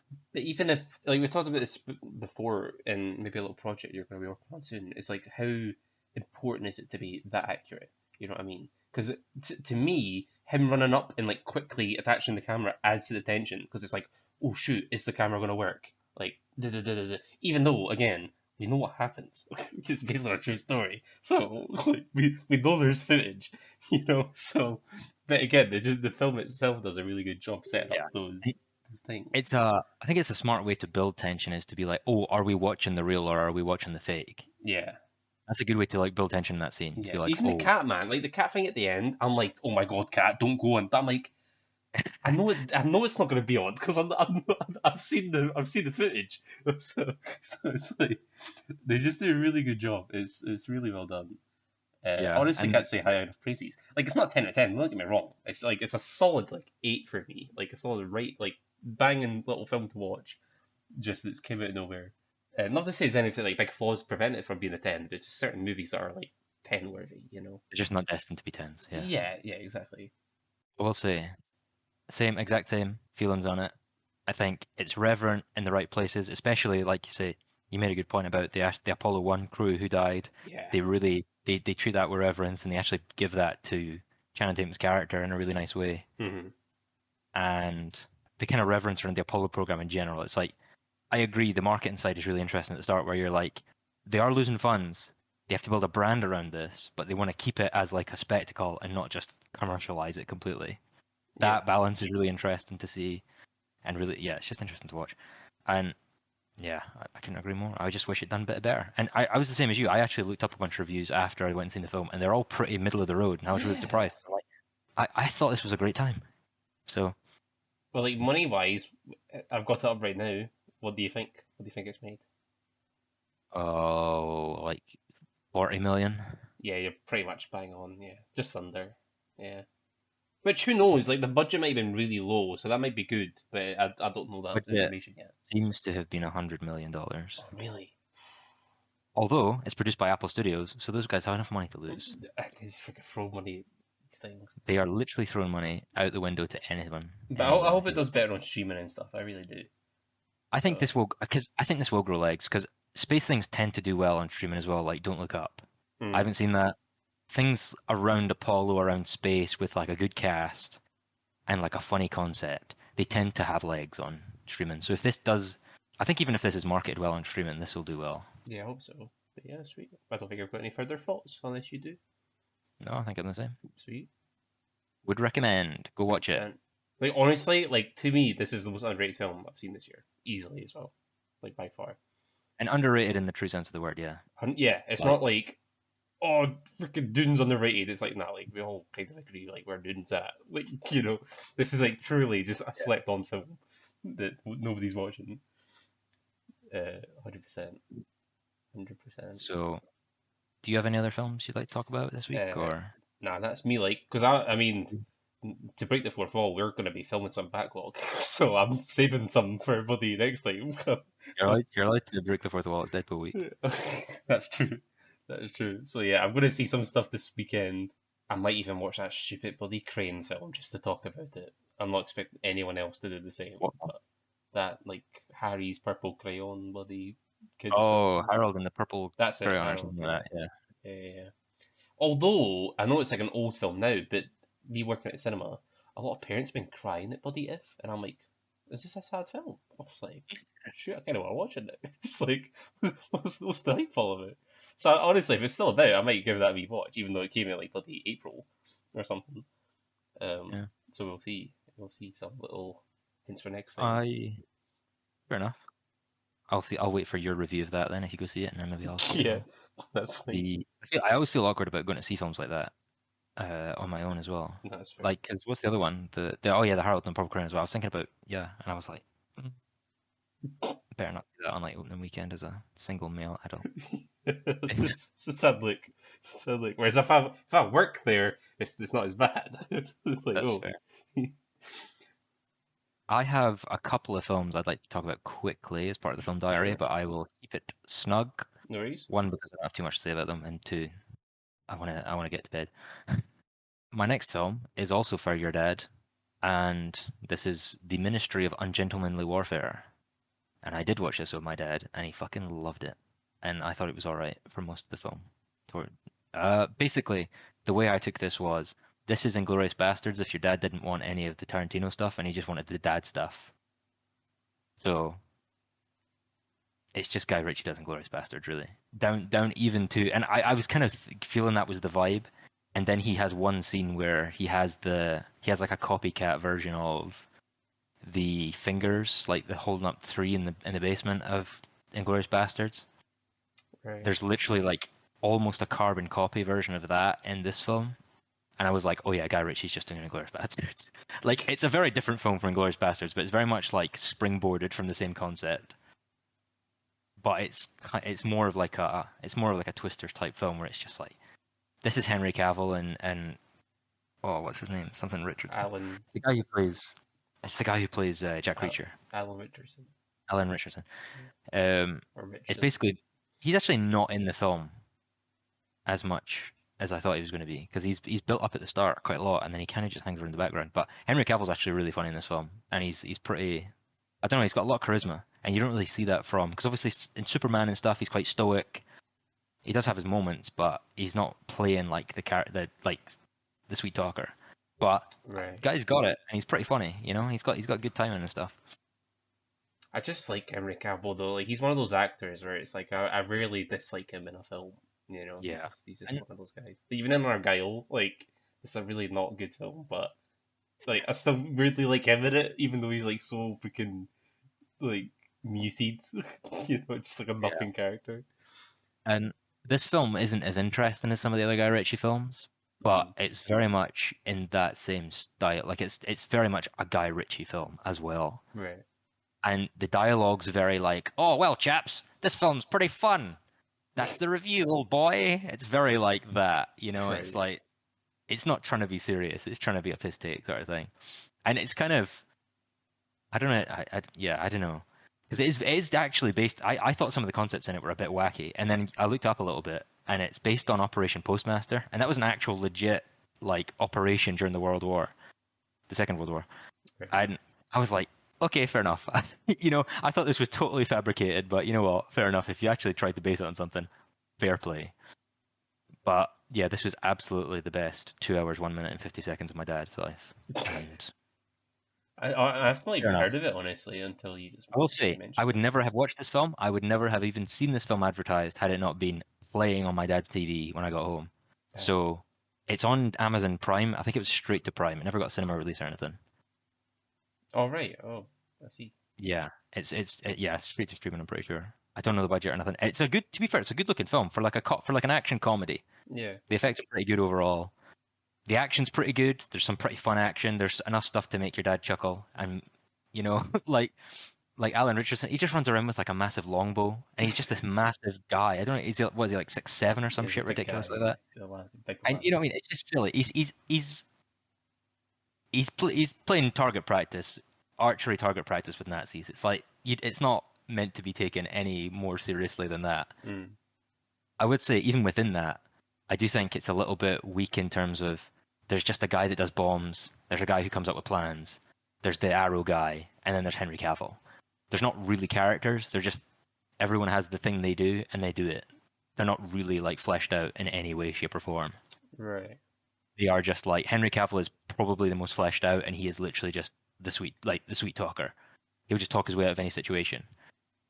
So I see. that, but he's fun to watch doing that. He interacts with British guys, he interacts with Germans, he interacts with, you know, Spaniards, and but I can't remember what the other guy is. I think he's African, but it's just him. It's just him being a lad the whole film, and he has like fun little traits, like whenever he kills a guy and he likes the look of his outfit, he'll just steal his outfit. So he kills a bunch of Nazis, and he's like, you just see him go, and then the next scene is him just rocking out with like a cigar in his mouth in a fucking full Nazi uniform. It's like, fair enough. it's strange. I'm looking at some details. Apparently, they showed it in America in cinemas, but that's really Right. it, and it didn't really do well either. So it probably just went to streaming right after, I imagine. Fair enough. I think it came in April, it's saying. So yeah. April. Oh, right. Okay. Yeah.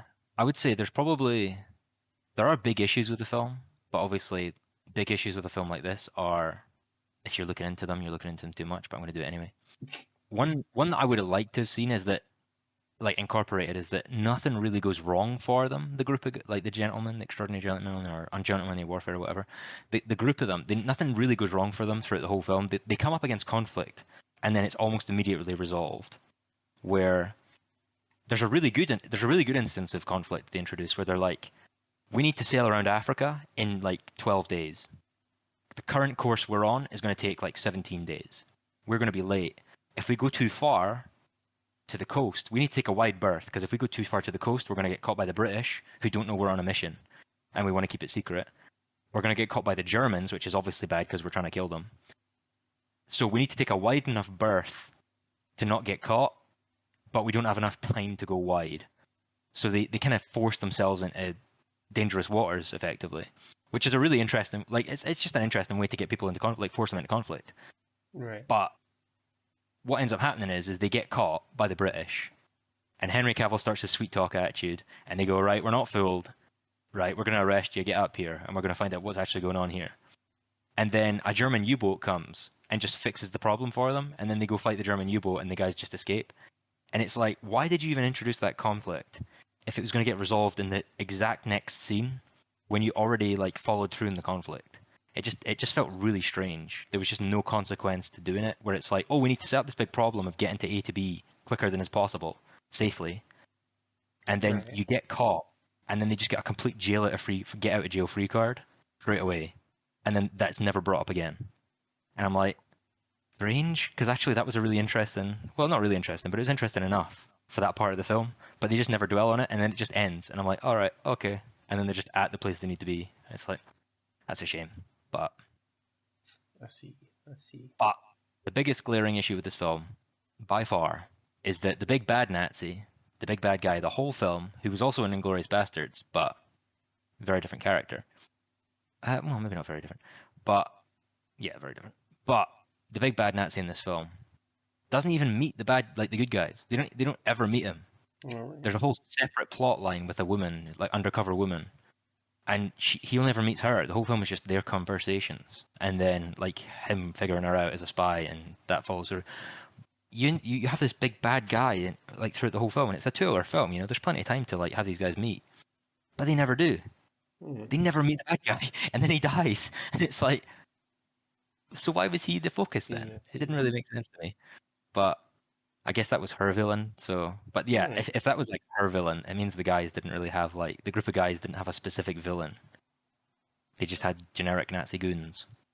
Well, But the first thing I think of when you say that is like, I always refer to Star Wars just because it's the thing I know most, but like, Luke never met Tarkin. You know what I mean? Like, even though he causes his death, he never met him. He probably wasn't even aware of him. Tarkin probably wasn't even aware of Luke. You know, yet he's essentially the main villain of that film. Like, I know Vader is technically, but like Tarkin's also like the second big bad, and even Vader, Luke barely meets him either. So it's like, even in that film, your heroes don't even really meet the villains. It's only Obi-Wan and Vader, realistically. Luke and Tarkin, Leia and Tarkin, sorry. So it's like, you know, like I don't know. Obviously I'm not seeing the film you're talking about, so I can't even have a big like, I can't judge it. But I think it's just one of those films where you expected them to come across him and just like absolutely fuck him up, and that Right. was going to be the satisfying ending to the film, was they were going to fuck up that Nazi. I see. You don't, because like in Inglourious Bastards, the big thing is that obviously at the end they kill Hitler, right? Yeah. And that's what that moment is. That's what I was thinking. I thinking this moment was going to be, was like, oh, the bit where they kill Hitler in Inglourious Bastards, where it's just like complete gore fest, or like it's just indulgent. They never had an indulgent death for the big bad guy, and I thought that's what was going to be the kind of finale. They just kind of Right. shoot him and he's dead, which is a shame. I Cavill, see. probably clearly the best bit in the film, but he is just clearly, it's like, when you look back at all the Guy Ritchie films, or most of the Guy Ritchie films, they're all just like really attractive guys with ruffled, rugged hair, and it's basically that. And you know what I mean? Like He's got a type. that's like a ruffled British guy, and I just wish I had that kind of hair. But there you go. I will say Winston Churchill is fucking. He's pretty shit in this film. He's absolutely no screen presence. For Winston Churchill, he has no screen presence at all. Like, why even bring him in the film? But No Gary he's Oldman. no Gary Oldman, and he's no John Lithgow. But there you go. So I think this is. I would honestly say this was probably a funner 2 hours than Twisters, but it's not as good a film. if you're Right. So looking like at on it. an entertainment level, it's higher, but as a It's film, completely entertainment. You could Right. pick this film to absolute buggery, and it would just look like, you know, I mean, this could be like a 3 or a 4 or a 5 on IMDb. yeah. But it's a good watch. It's a But fun I watch. think that's important to say though, because I feel like not every film's there to be the best film ever. Some are just there to be entertaining. So I think it's good to have a different like criticism levels between them. You know, so it's like you said, yeah, Twisters. It's supposed to be more of an entertaining film than a good film. I feel like, yet this film is the same. I'm not going to say the Yeah. title because it's so long, but like, you're saying it's more entertaining for even for a film that's with less budget and made way less money. If Twisters is entertainment over like substance, Yeah. this is like that a few steps up. hmm This is just pure entertainment. Just yeah. like even like Deadpool to me as well. Like you Yeah. could get away with saying like they're trying to make a good film as well, but like for me, it's definitely more of like an entertaining film than it Yeah. is like, yeah, a substance film. And the action's fun. The action is really fun. Yeah, So, sweet.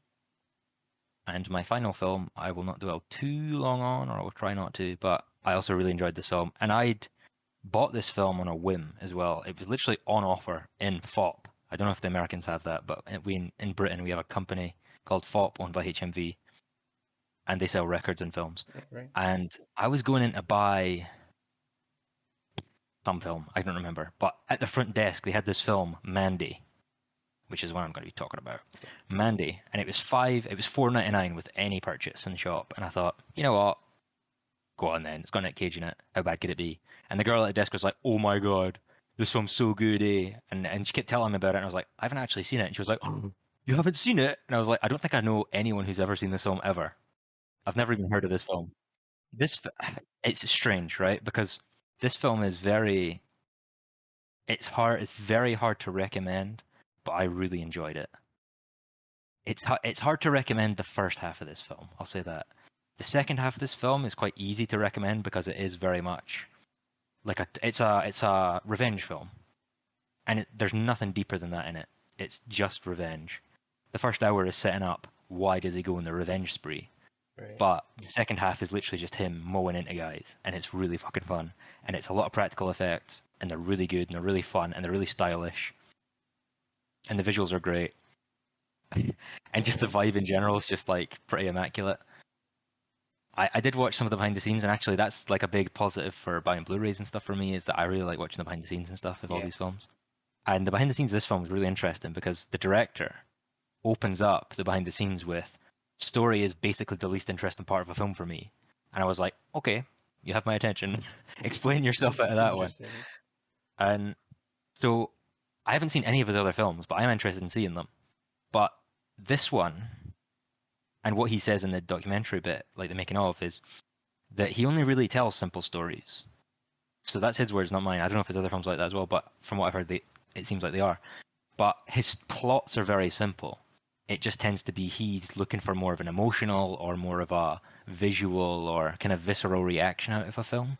So he's more interested in character or performance or visuals and like interesting things in those that haven't really been done or don't get done as often anymore. Right. So this film is, if you're looking for like a tightly woven plot, a tight film in general, you're not going to find it here because it's like the first hour is very slow, but entertaining, but very slow. And the second half is action heavy, but also takes its time. I see. So it is a slow burn, but it's weird because it's weird to say like an action film is like a slow burn. But I'll go through my positives because I'll just keep rambling on. The film looks fucking incredible, and it's like packed full of style, and it's really, really good to look at, and it's probably one of the better looking films I've seen in a long time. The use of color, and like how he frames shots, really, really sick. And the way he uses like close-ups and wide shots, they all just look incredible, and it's hard to even explain, you just have to kind of watch it. The stunts and the visual effects, they're all really great, they all feel really grounded. And especially because the concept gets a bit wacky as well. And I don't even know why I'm debating this. This is definitely an 18 because there's like some frontal nudity, there's a lot of gore. So this is obviously not for everyone. There's even like small animated sequences. All right. And I like the idea of them more than the execution. I know animation's expensive and hard, but a lot of it's like, it looks like vector animation or kind of odd, but it doesn't look particularly amazing. But the actual visuals look good, but just the animation itself is kind of stunted, I thought. But it kind of reminds me of like the Gorillas, like their kind of vibe, their little animated sequences. Kind of strange, like psychedelic, very inspired by like old heavy metal album covers. I think the whole film in general is kind of inspired by heavy metal, even though that's not really too apparent in the film, like the actual music itself. The bathroom scene is a meme from this film. I don't think everyone knows it's from this film, but there's a bathroom scene in this film, and it's actually really cracked. It looks so good, and it's filmed so well, and Nick Cage's performance is like funny, but also kind of well, it's funny because it's Nick Cage, but it's also like it makes sense within the scene because he's in like anguish or whatever, and it almost felt like I love the part I specifically I loved about the scene is like the camera tries to get close up on him, but he's like pissed off, and when he gets pissed off, it kind of like pulls back as if it's like scared to be close to him. Right. I don't know if that's like I'm assuming that's planned, but I could also just see that being the camera and being like, I don't know what Nick Cage is going to do. Is he going to swing at me and just like pulling out? But it's really good. Like I really enjoyed that scene. There's a sequence. There's this weird drug thing in the film where basically there's these like weird demon things. They're not lingered on too much, and Nick Cage kind of gets rid of them quite early on, which is a small negative. I wish they'd lingered around a bit more. But they drink these drugs, basically. They just like chug these drugs. And at one point, Nick Cage takes like a droplet of one and he has a trip. And it's so cool the way it like the editing in there is really cool. And something like, yeah, just the whole sequence is like really sick. As a person who's never taken drugs, it looked cool. The set design's also pretty flawless. It looks pretty grounded in general. It's just like a small American town. There's no visual effects where I'm like, man, that is dire. Everything's pretty in camera, I think. He basically like Tony Stark's a weapon halfway through this film, and it's just badass. And there's a really, really, really great scene that just comes out of nowhere where he like throws it, and it's filmed. I love the way it's filmed and the way it's edited. You don't even see him throw it. It just cuts to it being thrown, and it just lands on a guy's head, and it looks amazing. And there's a chainsaw duel in this film where Nick Cage picks up a chainsaw to go kill this guy, and then he walks around a corner and pulls out a bigger chainsaw, and they just fight with chainsaws. It's so funny. It's just great. The vibe is absolutely immaculate. Just as like an illustration for how badass Nick Cage is in this film, he basically decapitates a guy at one point, and his headlights he decapitates a guy. I think he's already on fire, and then he decapitates him while he's on fire. And then when he's done, he lights a cigarette on the flaming guy's dead, like decapitated head. It's just like over the top crazy. It's so fun. So was this better than Longlegs or nah? No, it's not even comparable to Longlegs. Right. It's just like this film is so stylized. Like Longlegs is very slow burn, but it's very grounded. And it's stylized, right? Like is he better in this film or? He's kind of the man with no name in this film. He doesn't really speak all that much. All right. He kind of just things happen to him and he reacts to them, and he has like screaming moments, but he doesn't really speak to people. He kind of just kills people. So it's a very different film from Longlegs, but he was great in this. He was great at like, and apparently this was filmed very quickly as well. Like I'm pretty sure some like full action sequences like they did over like one night and stuff. It was very quickly filmed, and it looks really good for it. But negatives, I don't even know if it's a negative because it's the way the film is, and obviously the guy has his way of making films. But this is more of a what may hold you back from liking it, like accessibility wise, is it's a 2-hour film, and the first hour is slow. It is slow, Right. but I'm like it's entertaining, so I'm willing to like allow it. But it does take a while to get going, so have that in mind. There's like 3 demonic kind of entities, kind of guys. I thought they were going to be more supernatural. They kind of just end up as goons, to be honest. But I thought they were going to go a bit further with that. And he actually has a scene, and I knew I recognized this guy. And he goes to a caravan at one point. And he talks to this guy, and he's like, "I want my weapon." So they have a chat about weapons, and they have a chat about the bad guys. And his name's Carruthers, but he's played by, I think he recently died, did he? No, he's still alive. But he was in the original Predator. And I was like, bro, I recognize that guy. But he's like way older now, obviously. Because that was like 1985 or whatever the fuck. But I recognized him. I was like, where the fuck do I recognize that guy from? And then I looked after the film, and he was in Predator. But obviously he was jacked in that, and when he was younger and stuff. But yeah, he's an old guy now. But it was nice to see him in something again, because I hadn't seen him in bloody years. I do think, though, his scene, and there's even an extended scene in the deleted scenes, where he just basically exposits the whole bad guy vibe to Nick Cage. I just think that's completely unnecessary. I don't think you need... I actually think these things operate better without the exposition, and it's quite a slow scene. It's not particularly badass. Some of the line delivery's not for me as well.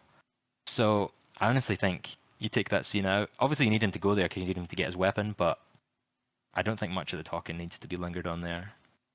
And the cynical part of me just saw it as a kind of convenient way to tell Nick Cage where the bad guys went, because he was knocked out when they did things to him, and then they leave, and he goes to this guy's house, and he's like, "Oh yeah, they were last seen down here," and I'm like, it does seem like just a convenient way to have him be on their trail, but that's the pessimist part of me, I guess. But yeah, I don't think you need that scene. I will say, some scenes in this film, like even in context, they're pretty funny, but if you watch these scenes out of context, like in a GIF or a meme, they'd be fucking hilarious. Like this film is really fucking funny as well. And I guess this is just a note. I could not believe that when I went into the deleted scene, when I went into the making of, that there was ever anyone else on the table to play this character other than Nick Cage, because this film is so batshit that if he said no to this film, I don't think I know anyone else who would be able to pull it off, like at all. Like it just wouldn't work without him, I don't think. Yeah. And I just don't know who they would have went to if he said no. So I'm like, who the fuck else would have played this guy? So like, but then I learned that this film like was going to happen without him. You know, it was already a thing in the pipeline. But I was so convinced that this was just made for him. But apparently it wasn't. So True. that was fucking weird. I will say this is another note that may sound weird, but this is like this film is probably going to become a litmus test for any future relationships I have, and because I think it's a great film to watch with like a girlfriend or whatever. But if she didn't like it, she's not cool enough, and you should leave her because you can do better. It's just such a funny, like wacky film that she's like, "No, I didn't like that." I'm like, "Oh well, you're not the one then." Like, it's just so strange. But to be fair, just based on what I know, it's probably not my vibe either. To be honest. Well, maybe we shouldn't be friends anymore. Maybe you should get your own podcast. Oh no. This isn't working out, Brandon. Oh no. You're gonna. I'll take Robert and the dog. You can have the freaking dog. You can have the house. Brilliant. But there's a deleted scene at the gas station, and actually, I think it's edited really well, and I actually think it introduces a nice bit of character to Nick Cage early on that is kind of, I don't even know if it's missing, but well, it is missing from the start. But without that scene, the film kind of takes on a different meaning for Nick Cage, I guess. But with that scene, it kind of gives him a pre-established anger problem that I don't think is in the original cut for the film, which kind of lets you buy into him going apeshit towards the end of the film. I can understand why they took it out as well, because if the point is this is a revenge flick and he's supposed to be more of an ordinary guy and then loses his mind basically, that's a different way to read it, which is with the way the film is to me now. But with this gas station scene, it's like, oh well, he's already batshit. This just puts him over the edge again. Right. So it is different, but I actually think I prefer it with the gas station scene. Basically, just quickly, the gas station scene is him getting antagonized by a police officer, and it looks like he's about to fucking rip his head off, basically. It's actually really well done. I really like the way it's shot. And yeah, I think that's all my notes. So Mandy, I would highly recommend to watch with friends, with a girlfriend, a partner. Probably not with your parents. There's a bit of nudity. It's a bit strange. It's cult vibes. Not. They're kind of Jesus freaks. They're not like demonic. There is demonic stuff in it, but it's not the focus. It's not like possession or the devil. It's more like weird cult stuff.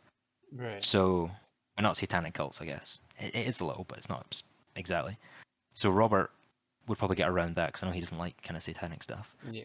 But it's not exorcism style like satanic. It's just Jesus freaks basically, like Manson, Charles Manson type folks. Right. Basically, but.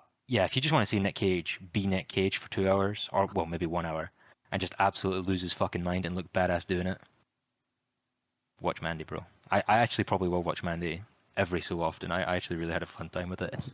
So, but yeah, it is definitely indulgent. So if you're not into like, it's not.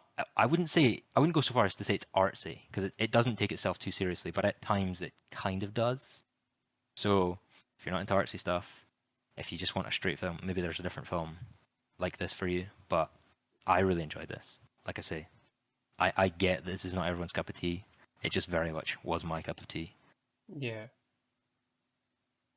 That's fair. Yeah, it's badass. The visuals are badass and the badass. So, yeah. That's Mandy. But, Sweet. there's a massive wasp on the wall. What the fuck? That's freaking me out. Wowzer, we better finish the episode. Fuck. But yeah. So I think that's my film diary for the week. If you've got Sweet. anything else. No, that was it. That was it. But I'm keeping my options open for next time because, like we said, we're kind of having to do a little bit of a backlog. So Forgive me for sounding rude, but I've kind of blown my load this week, so I'm going to have to watch more films. So actually, no, that's not true. I've got one more I could talk about. But yeah. Sweet. But yeah, I think that's going to be our episode then. Lovely. Shall we say what the main events could be next week? Yeah, on you go. I'm excited. Alien. The first Alien 45th anniversary. Mad. Yes, it's on Disney Plus. But I'll be watching that this weekend. I think I'm going to pick up the Blu-ray because I want to see some behind-the-scenes stuff. But That is fair. yes. That is fair. I've actually seen this film as well, so that can definitely be on this time. Yes. Definitely. Excellent. Well, good stuff. Lovely. And we'll see you next week. Thanks for watching. Cue the intro. I'm actually going to have to stop